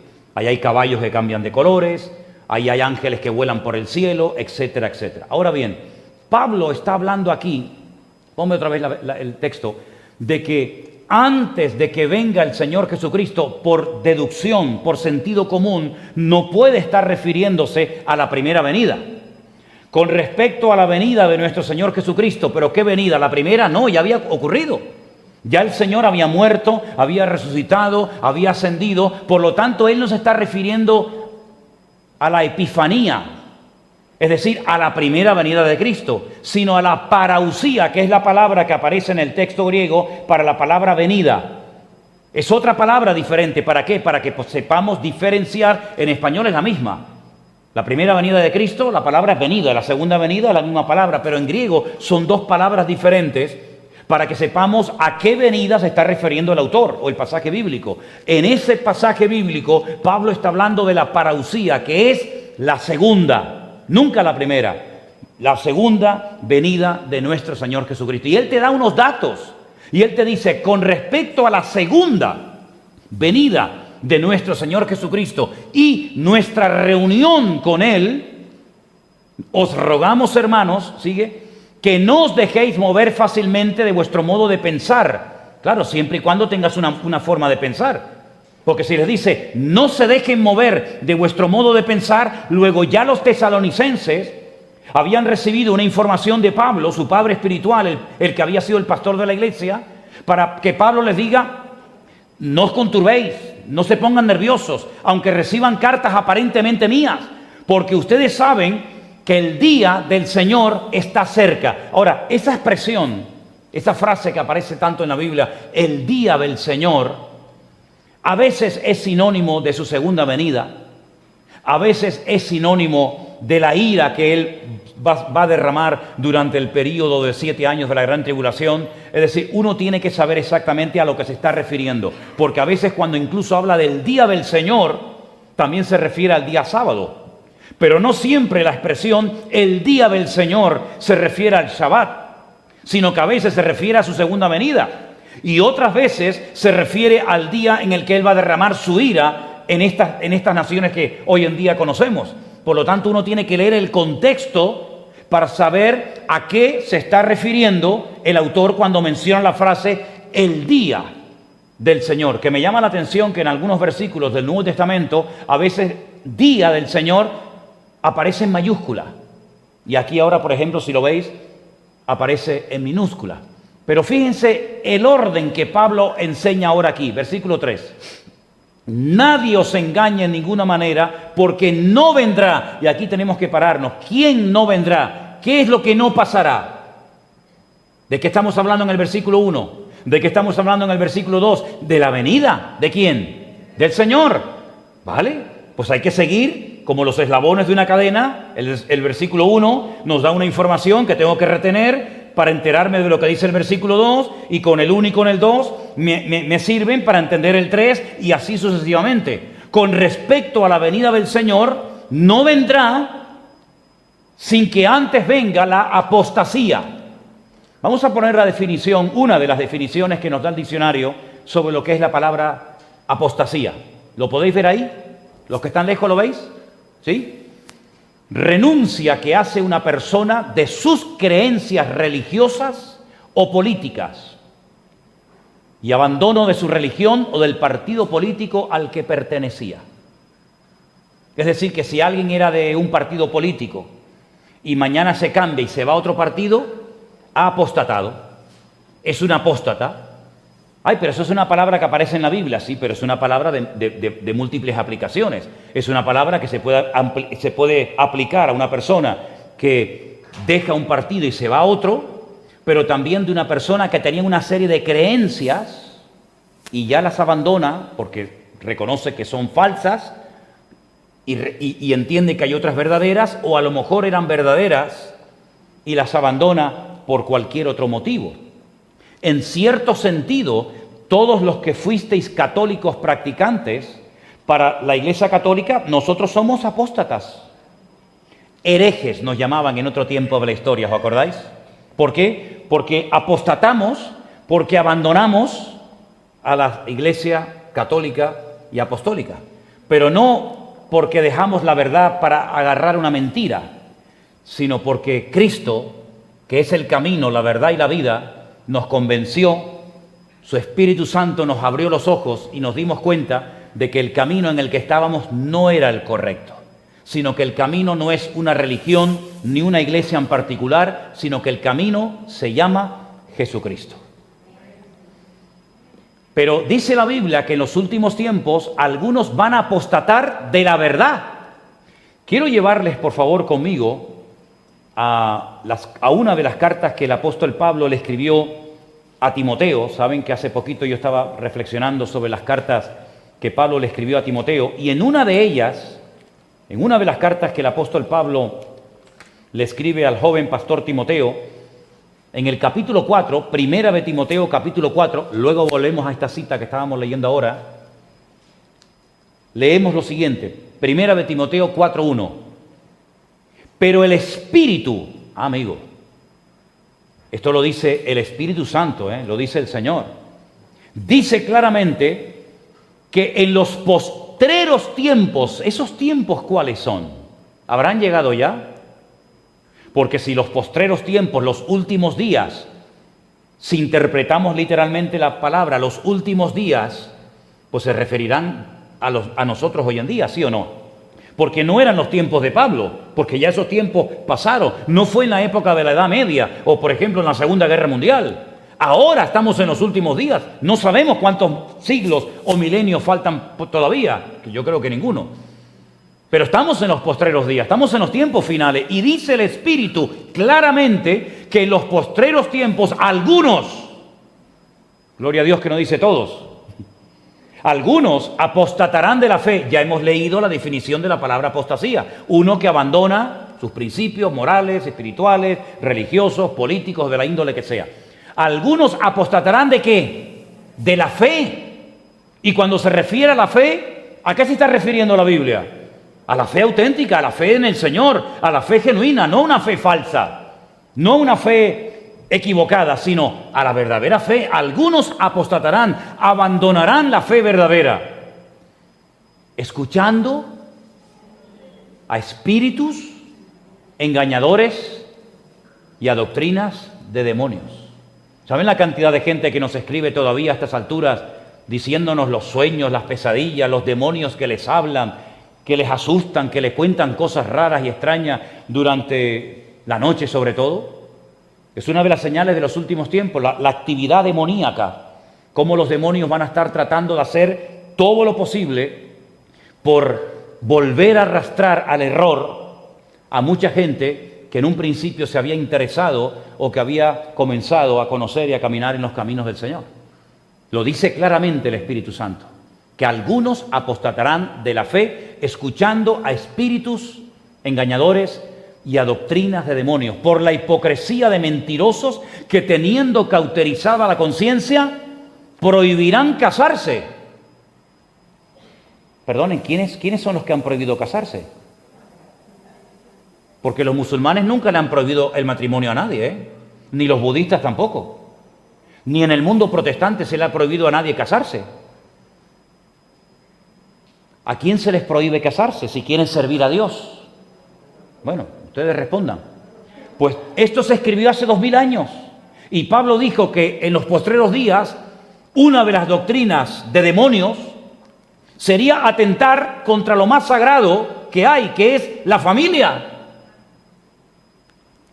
Prohibiendo casarse y absteniéndose de alimentos que Dios creó para que con acción de gracias participen de ellos los creyentes, los que han conocido la verdad. Es que no solamente han prohibido casarse en algunos lugares que ustedes saben a lo que me estoy refiriendo, sino que además, por lo menos en mi época, en determinadas épocas del año se decía, eso no se puede comer, porque es pecado. ¿Saben de lo que estoy hablando? Pero cuidado, había una cosa que se llamaba la bula, que si ibas por atrás y pagabas, te daban un papel y decía, como ha pagado la bula, usted sí puede comer carne. ¿Casualidad? No, está escrito en la Biblia. Que llegaría un momento en el que prohibirían casarse, un atentado contra la familia directamente, y mandarían a abstenerse de alimentos que Dios creó para que con acción de gracias participen de ellos los creyentes y los que han conocido la verdad. Gloria a Dios que a nosotros el Espíritu Santo nos dio la luz y nos quitó la venda de los ojos para darnos cuenta de que en cualquier época del año, me da igual si es enero, febrero, abril o lo que sea, podamos comer de todo porque Dios ha creado todo para que nosotros con acción de gracias comamos y demos gloria y honra y gracias al Señor. ¿Cuántos dicen amén? ¿Te das cuenta? ¿Te das cuenta las cosas que uno creía por no leer la Biblia? Pues eso lleva escrito 2000 años. Esto no se escribió la semana pasada, ni lo hemos escrito nosotros. Eso lo escribió nada más y nada menos que el apóstol Pablo. Luego volvemos a la señal que nos dice Pablo, que algunos apostatarían de la fe. Antes de la venida del Señor, dice, tiene que venir primeramente la apostasía. Es decir, vamos a ver gente que conoció, que anduvo, que experimentó del don celestial, como dice la palabra, y van a apartarse, y van a apostatar, y van a renegar. Y algunos dicen, no, pero volverán. Bueno, quiera Dios que vuelvan, ¿no? Pero ahí no me da la garantía de que los apóstatas volverán. Ahí lo que la Biblia me da la información de que en los postreros días algunos apostatarán de la fe, pero en ningún momento me dice, pero no pasa nada porque al final se van a dar cuenta, se van a arrepentir y van a volver. Eso no lo dice. Yo tengo que leer y decir lo que dice, no lo que no dice. No solamente vendrá la apostasía antes de la venida del Señor, sino que se va a manifestar, y ahora dice ahí, ¿quién? El hombre de pecado, el hijo de perdición. Dos frases que nos dan una información extraordinaria. El hombre de pecado, el hijo de perdición. No nos da el nombre y el apellido, pero sí nos da una información acerca de su esencia, de su naturaleza, que es la maldad, el pecado y todo lo que es objeto de culto, todo lo que se llama Dios, hasta el punto que se sienta en el templo ¿de quién? De Dios, como Dios, haciéndose pasar por Dios. Y el templo de Dios, espera, no corras. El templo de Dios, ¿dónde está ahora mismo? Hay que saber interpretar la Escritura. Para eso escribí un libro de hermenéutica que lo pueden adquirir cuando quieran. Porque algunos dicen, bueno, nosotros somos el templo del Espíritu Santo. Eso quiere decir que el anticristo, este hijo de pecado, este hombre de pecado, hijo de perdición, ¿se va a sentar sobre nosotros? ¿Se va a sentar sobre la iglesia? Claro que no. Luego, no siempre una frase significa lo mismo en todo contexto o en todo libro de la Biblia. Por eso hay que saber que en este versículo el templo de Dios se refiere a los creyentes donde mora el Espíritu Santo de Dios, y en otros pasajes, como por ejemplo este, se refiere a algo completamente diferente. Se sienta en el templo de Dios como Dios, haciéndose pasar por Dios. Y en esos tiempos, cuando se escribió la Biblia, porque yo no tengo que interpretar la Biblia con la óptica del siglo XXI, sino me tengo que poner en los tiempos de Pablo, tengo que entender el pensamiento paulino y tengo que saber a qué se refiere él en el momento en el que está escribiendo la carta a los tesalonicenses en el siglo I. Y en aquellos tiempos, el único lugar del mundo a lo que se llamaba templo de Dios o casa de Dios, ¿cuál era? El templo de Jerusalén. El único lugar del mundo que se llamó templo de Dios o casa de Dios fue en el templo de Jerusalén. Había una montaña que la fueron aplanando hasta dejarla casi así, plana completamente, y allí construyeron el primer templo de Dios, y lo construyó Salomón. Y tiempo más tarde ese templo fue completamente destruido. Y tiempo más tarde se volvió a reconstruir un segundo templo. Y también fue destruido. Y como dije en una ocasión, el mismo día, no el mismo año evidentemente, el mismo día que se destruyó el primer templo de Jerusalén, fue exactamente el mismo día en el que se destruyó el segundo templo de Jerusalén, en el mes de Tisha B'Av, el día 9 del mes Ab, que es cuando han ocurrido las peores tragedias para el pueblo de Israel. Siempre, todo lo peor, siempre ha ocurrido en Tisha B'Av, en esa época del año. A veces suele ocurrir entre los meses de agosto, julio, aproximadamente, ¿verdad? Y el Señor dice a través de Pablo que este personaje se va a manifestar, y una de las cosas que va a hacer es sentarse en el templo de Dios, haciéndose pasar por Dios y hacerle la guerra a todo lo que se llama Dios o es objeto de culto. Luego se va a meter con todas las religiones habidas y por haber. Cristianos, musulmanes, judaísmo, budismo, hinduismo o lo que sea. Porque no soporta que se le dé culto a otras cosas salvo a Él. Porque Él lo que quiere es que se le adore.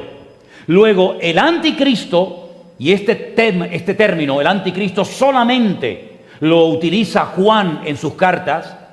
Pablo nunca lo llama el anticristo. Pablo, como hemos visto, lo llama el hombre de pecado, el hijo de perdición. Después vamos a ver otro título. El único que lo llama el anti-Mesías, el anticristo, es el apóstol Juan.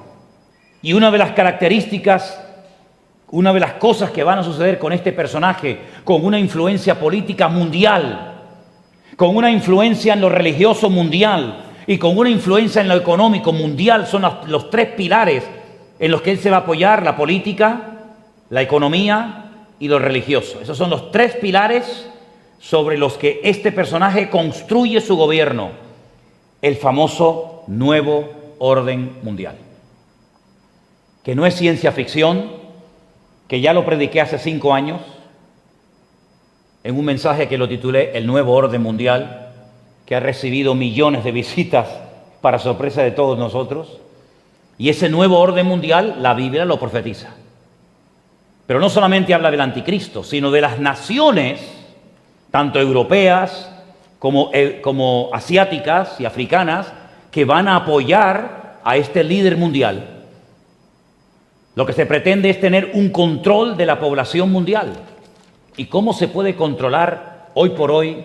Si se levantara este personaje hoy, ¿cómo puede controlar a 7.000 millones de personas?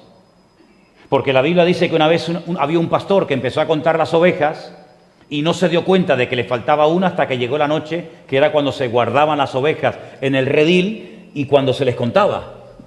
Y era un grupo de 100 y no se dio cuenta hasta que llegó la noche. Imagínate, con 7.000 millones de seres humanos, ¿cómo se puede controlar a la gente de Europa, de África, de Oceanía? Pues haciendo algo muy fácil, que la Biblia también lo dice. Hace 2000 años lo dijo, marcando a la gente como si fueran animales. Marcándolos de tal manera, con la tecnología que existe hoy por hoy, de tal manera que en cualquier momento puede estar localizado la familia, el político, el deportista, el artista, el hombre, la mujer, la familia, que quieran saber dónde está, qué está mirando, qué está haciendo, a dónde va y de dónde ha venido. Y eso lo profetiza la Biblia hace 2000 años. Y sigue siendo todavía tema para algunas películas de Hollywood.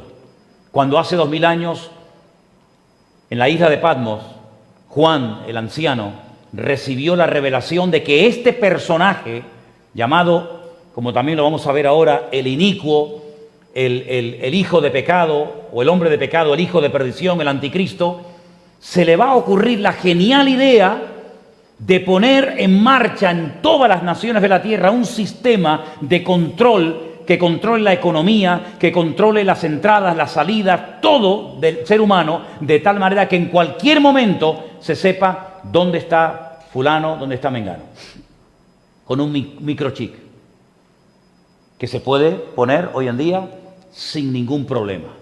Entonces, cuando hoy en día estamos viendo en televisión o estamos escuchando cosas de las que hemos leído en la Biblia, dice la Biblia que no tenemos que sorprendernos, porque todo lo que va a ocurrir en los últimos tiempos, o mucho de lo que va a ocurrir en los últimos tiempos, nosotros ya sabemos lo que va a ocurrir, porque somos lectores y estudiantes de la palabra de Dios. ¿Cuántos dicen amén? Solamente hay que leerlo. Se opone contra todo lo que se levanta, todo lo que se llama Dios, se sienta en el templo de Dios haciéndose pasar por Dios. Esto lo hace a los 3 años y medio, un dato que les quiero dar, esto lo hace a los 3 años y medio de empezar su mandato. Sus mandatos duran 7 años, solamente, ¿eh? No vayan a pensar que el anticristo va a estar 50 años haciendo lo que le da la gana en el mundo. Solamente son 7 años. 3 años y medio en una parte, 3 años y medio después, total 7 años, y esa expresión, ese dato de 7 años, a veces aparece en el libro de Daniel como tiempo, tiempos y la mitad de un tiempo. Es lo mismo. O también te dice 42 meses o 1260 días. Es lo mismo, es exactamente lo mismo. Diferente forma de decir la misma cosa. A los 3 años y medio de su mandato, de haberse manifestado, de haberse revelado al mundo, es cuando entra en el templo de Dios, se sienta en el templo de Dios, lo profana y exige que se le rinda adoración. Claro, algunos se preguntarán o estarán pensando en este momento, pero ese templo de Dios, como se le llamaba en aquel tiempo, no existe. Es verdad, no existe, no está el templo. Puedes subir cuando quieras a las... cuando nos dejen volar, ¿no? Puedes subir a la explanada de las mezquitas y cuando recorres la explanada de las mezquitas, que es enorme, te vas a encontrar nada más salir de una escalera que hay de madera, el único lugar de acceso para los no musulmanes. Te vas a encontrar que a la salida, a la derecha, hay un edificio muy grande con una cúpula que se llama la mezquita de Al-Aqsa, donde están los famosos mártires de Al-Aqsa, los que se preparan para ser hombre bomba. Y a la izquierda está el domo de la roca, la mezquita de Omar. Y tú dices, ¿y el templo dónde está? No está por ninguna parte. Luego, lo que está bien claro es que el templo de Jerusalén, el sueño dorado de la nación de Israel por 2000 años, se va a volver a reconstruir. No les quepa a ustedes la menor duda. Y en ese templo, cuando sea restaurado, el anticristo se sienta y exige a todas las personas que le rindan homenaje, que lo adoren, que lo veneren, etcétera, etcétera. Parece ciencia ficción todo esto, ¿verdad? Uno dice, pero ¿cómo va a ser posible?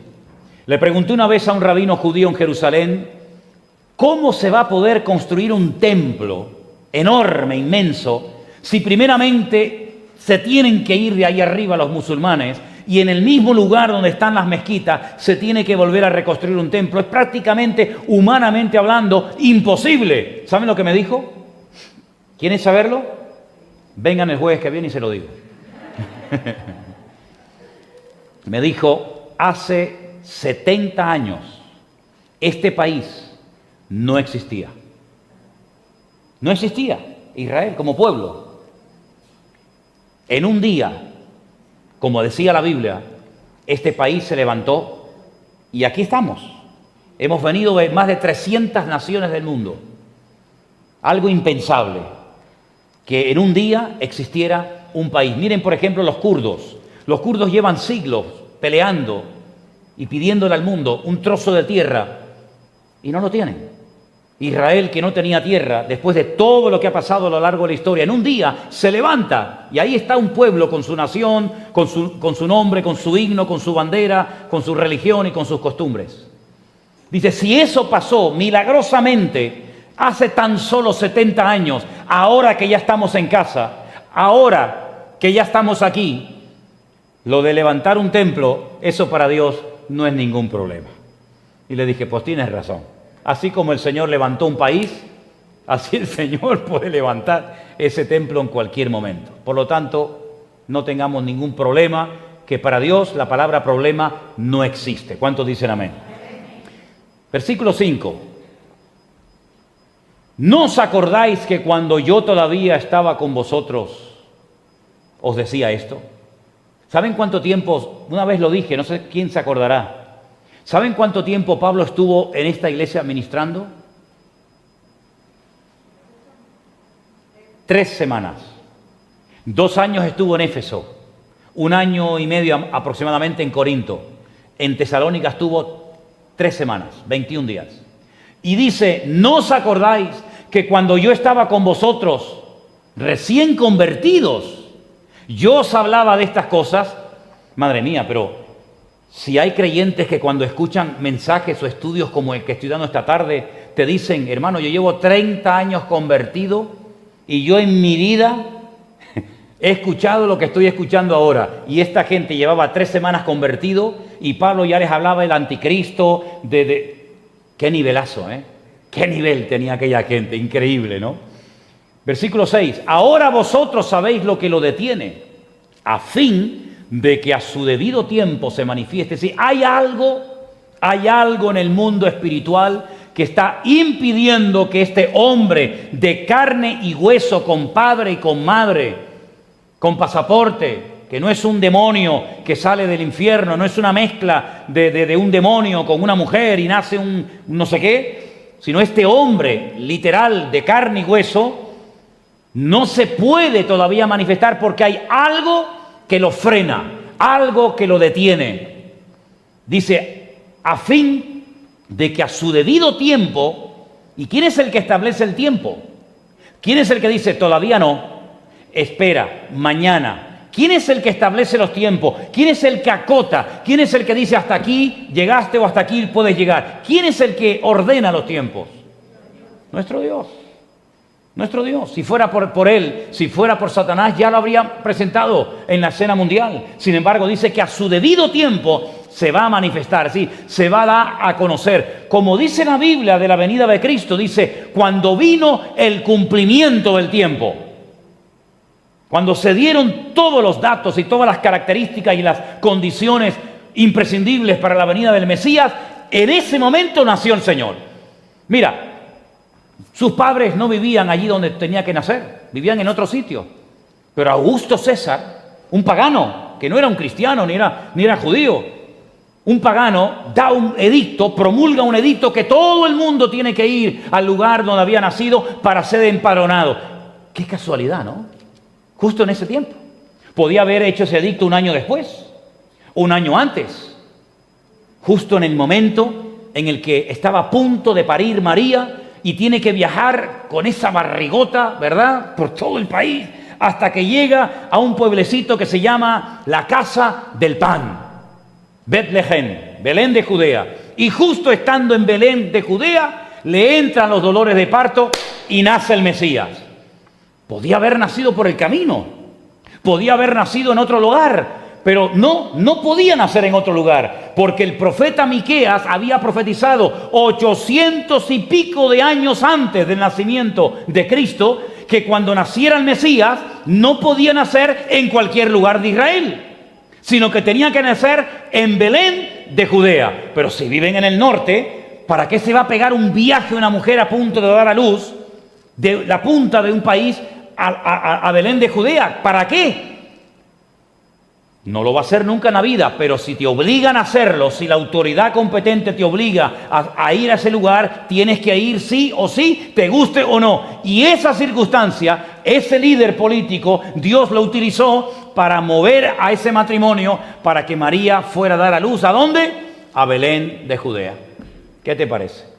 Al poco tiempo el rey Herodes, aquel rey que no era más que un títere en las manos del imperio romano, promulga un edicto que hay que matar a todos los niños menores de 2 años. ¿Quién se puede escapar de esto? Bueno, ya se había escapado uno. Cuando cogían a los niños y hacían así, decían, niña, este no. ¿Han visto esas granjas de pollos? Que pasan así miles de pollos y los van separando por sexo, ¿no? Pues hacían así, decían, no, niña, no pasa nada. Otra niña, no pasa nada. Niño, al río. Otro niño, al río. Una madre oculta a su niño, un bebé, por 3 meses. Tiene que ser muy complicado ocultar a un niño pequeñito 3 meses. ¿Moisés no lloraba? Me imagino que lloraría, me imagino que se nota mucho que hay un bebé en casa. Pues lo protegió jugándose la vida 3 meses. Pero al final ya era prácticamente imposible ocultarlo. Y le dice a su hija, Miriam, coge a tu hermanito y ponlo en una canasta en el río Nilo y ponlo allí y lo encomendamos al Señor y que el Señor lo cuide. ¿Te das cuenta la garantía de poner a los hijos en las manos del Señor? ¿Cómo el Señor los cuida? Pues la hermana estaba mirando y ahí se iba la canastita del niño, ahí se iba. Era como una especie de arca de Noé en pequeñito, y ahí se iba. Y mira tú por dónde justamente ese día y a esa hora y en ese lugar se va a bañar al río nada más y nada menos que la mujer más poderosa o una de las mujeres más poderosas de Egipto. la hija del faraón. Y cuando ve la cestita con el niño, como dicen que Moisés era un niño hermosísimo, como yo cuando era pequeñito, yo era una belleza de criatura, créame, soso, antipático, como no te puedes imaginar, pero guapísimo. Ya verás, algún día te voy a enseñar fotos, ya lo verás. De verdad, no se lo creen, ¿no? ¿Vale? Tú te lo pierdes. Coge al niño y cuando hace así, dice, este no es un egipcio, este es un hebreo, porque está circuncidado. Y se enamoró del niño. Podía haber dicho, uno lo ahogaba, pero algo pasó, Dios puso en gracia al bebé y la hija de Faraón lo adoptó como si fuera su propio hijo, pero no tenía leche para amamantar al chiquillo, al niño. Y entonces, buscando, sale Miriam detrás de los arbustos, dice, yo conozco a alguien que te lo puede criar. Ya lo creo que la conocía, ¿no? Y le dice, vale, llévatelo, que me lo críe y cuando ya esté grandito me lo traes al palacio. ¿Y se lo llevó a quién? A su propia madre. Y esos poquitos años que lo tuvo, que no sé exactamente cuántos fueron porque la Biblia no lo dice, pudieron ser 4, 5, 8, 10, 12, no lo sabemos. Pero escuchen lo que les voy a decir, porque es impresionante, ¿eh? Y esto viene bien para todos los padres que tienen niños ahora en edad escolar. Se llevan al bebé a la casa de su madre, la madre lo cría y en esos poquitos años le mete la palabra de Dios en el cuerpo y le enseña y le inculca que él no es un egipcio, sino que él es un hebreo y que su pueblo está en el cautiverio, en la esclavitud, y lo educa, lo instruye al niño en su camino, y aun cuando fuere viejo, no se apartará de él. Y la madre se tomó en serio no solamente el amamantar a su hijo, el alimento físico, sino la instrucción espiritual. Y lo entrenó de tal manera que cuando ese niño, porque no era un hombre grande, era un niño, un adolescente, se lo llevaron a la hija del faraón y le dijeron, ahí está ya criado el chico. Ese niño, ese adolescente, ese joven, cuando cumplió 40 años, salió una tarde a dar una vuelta por Egipto y se da cuenta que un egipcio está hiriendo y está maltratando a un hebreo y él se le hierve la sangre porque él sabe que él también es un hebreo, aunque viva como un príncipe en Egipto. Y entonces se levanta con tal violencia contra el egipcio que lo mató. Y ahí empieza toda la historia de Moisés. Es decir, el faraón que da un edicto para matar a todos los niños, el Señor le mete al niño más importante de Egipto en su propia casa para que tú lo entrenes y lo eduques durante un montón de años. Y ese niño que tenía que haber muerto ahogado en el río Nilo, resulta que al final se convierte en el libertador de todo el pueblo de los esclavos de Israel que estaban allí y los saca de allí para llevarlos a la tierra prometida. No es para reírse, hermanos. No dice la Biblia que Dios se reirá de ellos. ¿Lo habéis leído en el libro de los Salmos? Cuando maquinan cosas malas, ¿verdad? Rompamos sus coyuntas, los pueblos piensan cosas vanas. Dice, Dios se reirá de ellos. Porque el que tiene el control es el Señor. Y así pasó con Cristo. Un edicto, hay que matar a todos los niños. Se le escapó. Así como se le escapó Moisés, ahora se le escapa el Señor Jesucristo. ¿Y se va a dónde? A Egipto. A Egipto, ¿sí? Y por eso dice una profecía, de Egipto llamé a mi hijo. Pero la palabra hijo se emplea para el pueblo de Israel, porque Dios dice, Israel es mi hijo, pero también como una profecía de doble cumplimiento. De Egipto el padre llamó a su hijo y lo volvió a llevar a la tierra de Israel, y ahí comienza su ministerio. ¿No es una maravilla la historia de Dios? Es impresionante, es tremendo. Pues este personaje aún no se ha manifestado. Mi opinión personal, esto ya no es Biblia 100%, es mi opinión personal. Para mí este personaje político ya está vivo y le queda muy poco tiempo para darse a conocer al mundo. Ya se está hablando de hacer una constitución mundial. Hace años el jefe de los masones de Europa, que ya murió, fue el que redactó la Constitución para todo un continente. Y tenemos una Constitución europea. Pues está hablando de hacer una Constitución para todas las naciones del mundo. Y claro, si se hace una Constitución para todas las naciones de la Tierra, para muchas que lo van a acatar, tendrá que haber un líder, tendrá que haber un presidente, tendrá que haber alguien que dirija todo aquello. Y a ese alguien la Biblia le dedica muchísima información para que nosotros sepamos cómo identificarlo, qué características tiene y sepamos lo que va a ser y lo que no va a ser. Es un estudio para mí muy amplio, es un estudio extraordinario, pero quiero solamente leer unos pocos versículos a partir del versículo 7 y dar explicación de algunas palabras.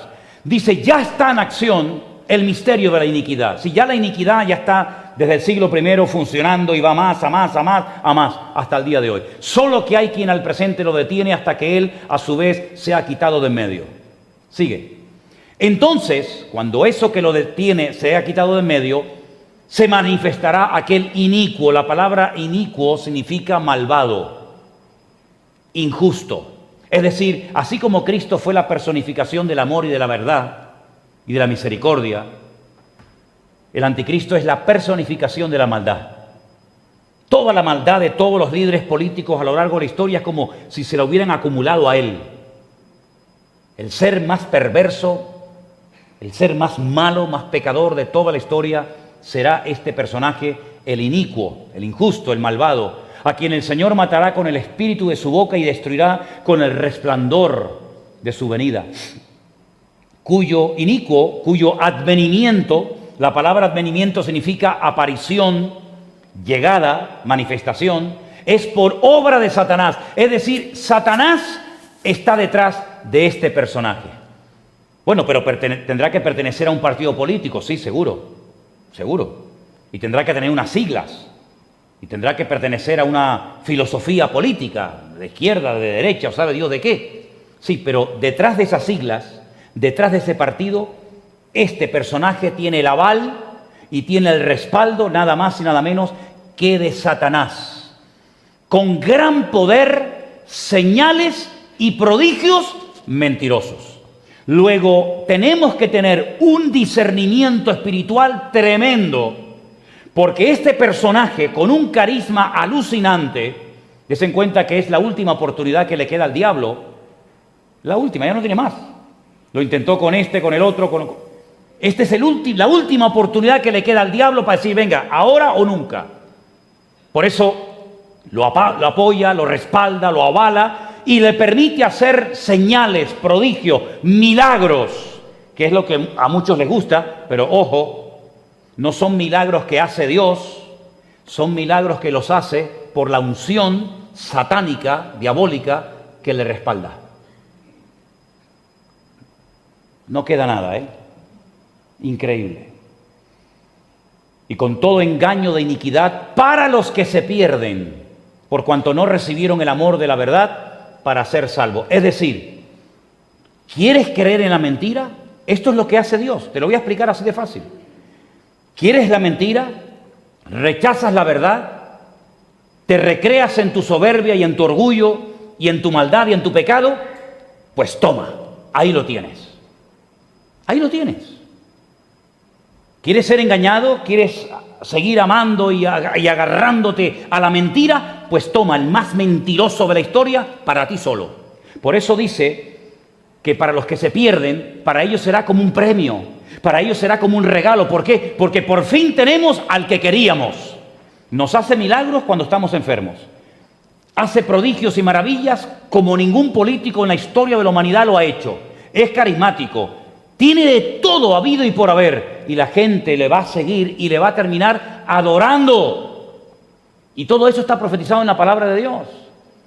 Y nosotros vamos a comenzar a ver cada vez más cambios. Más cambios. Mira, del 14 de marzo a hoy el mundo es otro.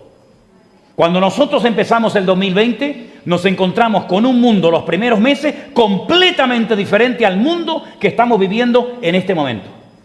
Totalmente diferente. ¿Quién nos iba a decir a nosotros? Cuando tuvimos el año pasado el programa aquí de especial, el domingo aquel por la tarde, ¿se acuerdan? Que creo que fue de la época de los años 20 o 30 o 40, ¿se acuerdan aquel? Con el trencito que hicimos aquí arriba, ¿se acuerdan aquellas imágenes? Pues este año no vamos a poder celebrar nada en la iglesia, evidentemente. ¿Quién nos iba a decir a nosotros, cuando nos hacíamos las fotos con las maletas, aquellas viejas que alguien trajo, y Daira y Alexi que las habían traído, ¿verdad? ¿Quién nos iba a decir a nosotros que unos pocos meses después íbamos a tener que cerrar la iglesia? Y durante semanas y semanas no íbamos a poder venir al culto, cuando para nosotros el venir a la iglesia es lo más normal del mundo, ¿sí o no? Pero si hay gente que viene del sur, hay gente que viene de lugares distantes. ¿Por qué? Porque para nosotros la iglesia no es el ir y cumplir con un ritual, sino es donde están nuestros amigos, donde nuestros hijos conocen a otros niños, donde pasamos horas de nuestro tiempo. ¿Quién nos iba a decir a nosotros el año pasado o a principios de año que íbamos a tener que venir al culto y hacer una lista para ver si me dejan o no me dejan ir al culto? Y con mascarillas que parecemos medio fantasma. ¿Quién nos iba a decir a nosotros todo esto? Pues es la realidad. Es decir, que de marzo a ahora el mundo es otro. Pero ¿saben qué? ¿Y es que no van a venir más cambios?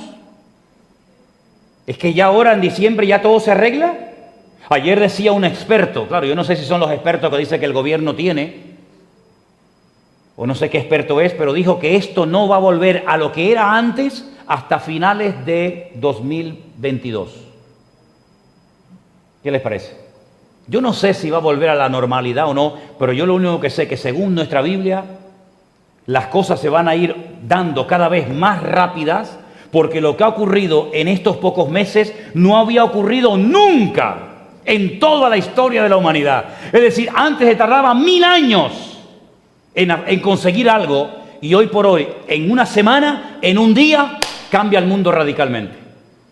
Luego la iglesia del siglo XXI, la iglesia de hoy, es una iglesia completamente diferente a la iglesia de hace 5, 6, 7 o 10 años atrás.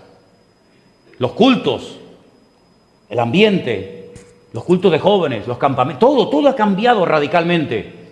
Y en el mundo espiritual, porque lo natural, que he dicho yo siempre, lo natural es un reflejo de lo espiritual. Así como todo está cambiando por fuera, ¿verdad? En el mundo espiritual están cambiando tantas cosas. Los ángeles, los principados, las potestades, los demonios se están posicionando en los países, en los territorios que saben dónde va a haber movida, y está habiendo una revolución en el mundo espiritual.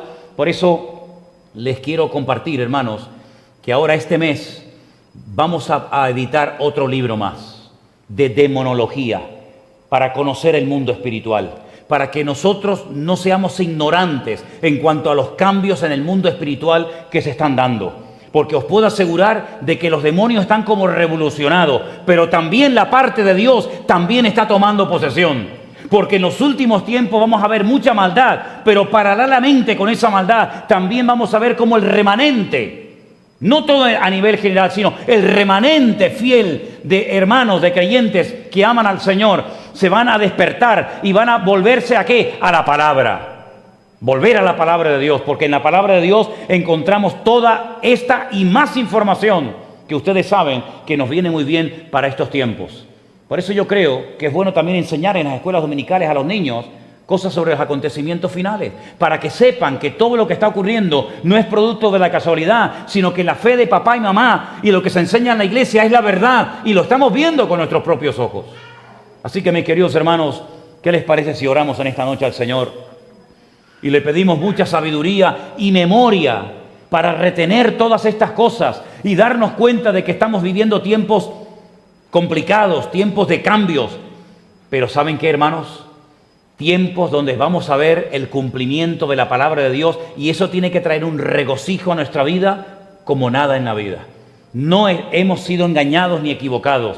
La palabra de Dios que hemos leído durante años y predicado de ella durante años se está cumpliendo de una forma tremenda delante de nuestros ojos. ¿Cuántos dicen amén? Nos ponemos de pie, hermanos, por favor. Vamos a orar. Y me gustaría pedirles a todos ustedes un favor, si se puede llamar así. Hoy hablaba con el pastor Antonio Panocchia de Milán. Muchos de ustedes lo conocieron cuando lo tuvimos aquí en un retiro, ¿se acuerdan? Llevan un año buscando un salón para la iglesia.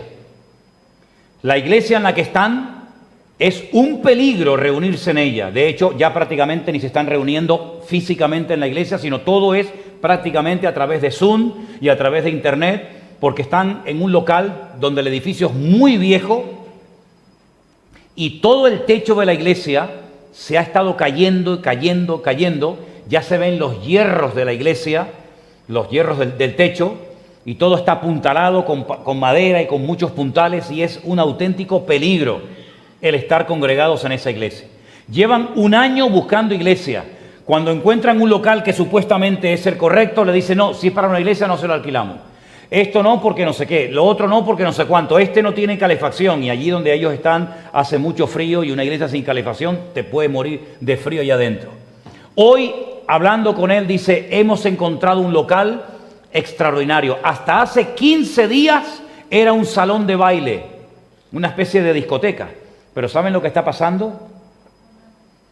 Que están cerrando un montón de lugares donde hay calefacción, donde hay aire acondicionado, donde están las puertas de emergencia, donde está todo acondicionado para no molestar a los vecinos, y han encontrado un lugar extraordinario.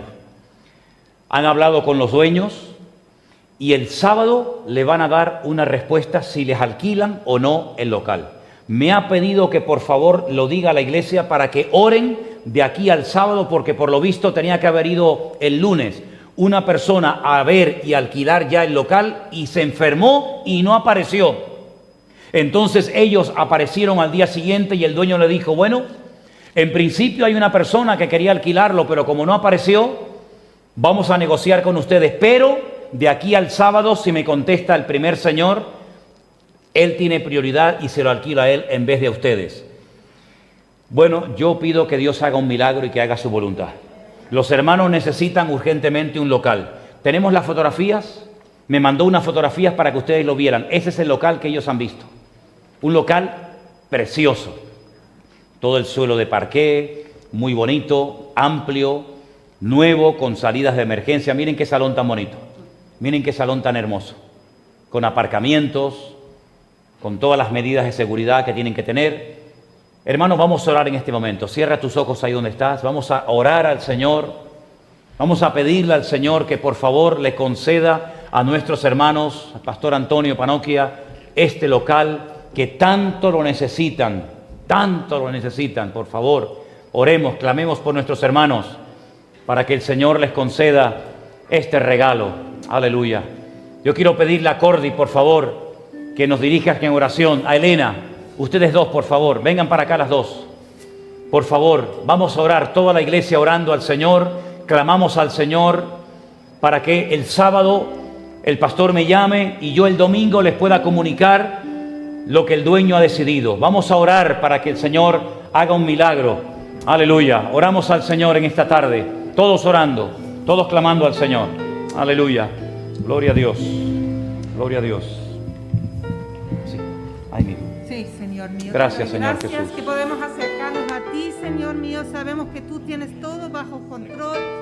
Tú nos amas de todo corazón y conoces esa iglesia en especial, Señor mío. Han sido fieles, te han seguido, Señor. Han estado así manteniéndose unidos, Señor. Gracias por esa iglesia preciosa, por el pastor, Señor mío, por el pastor Antonio. Gracias que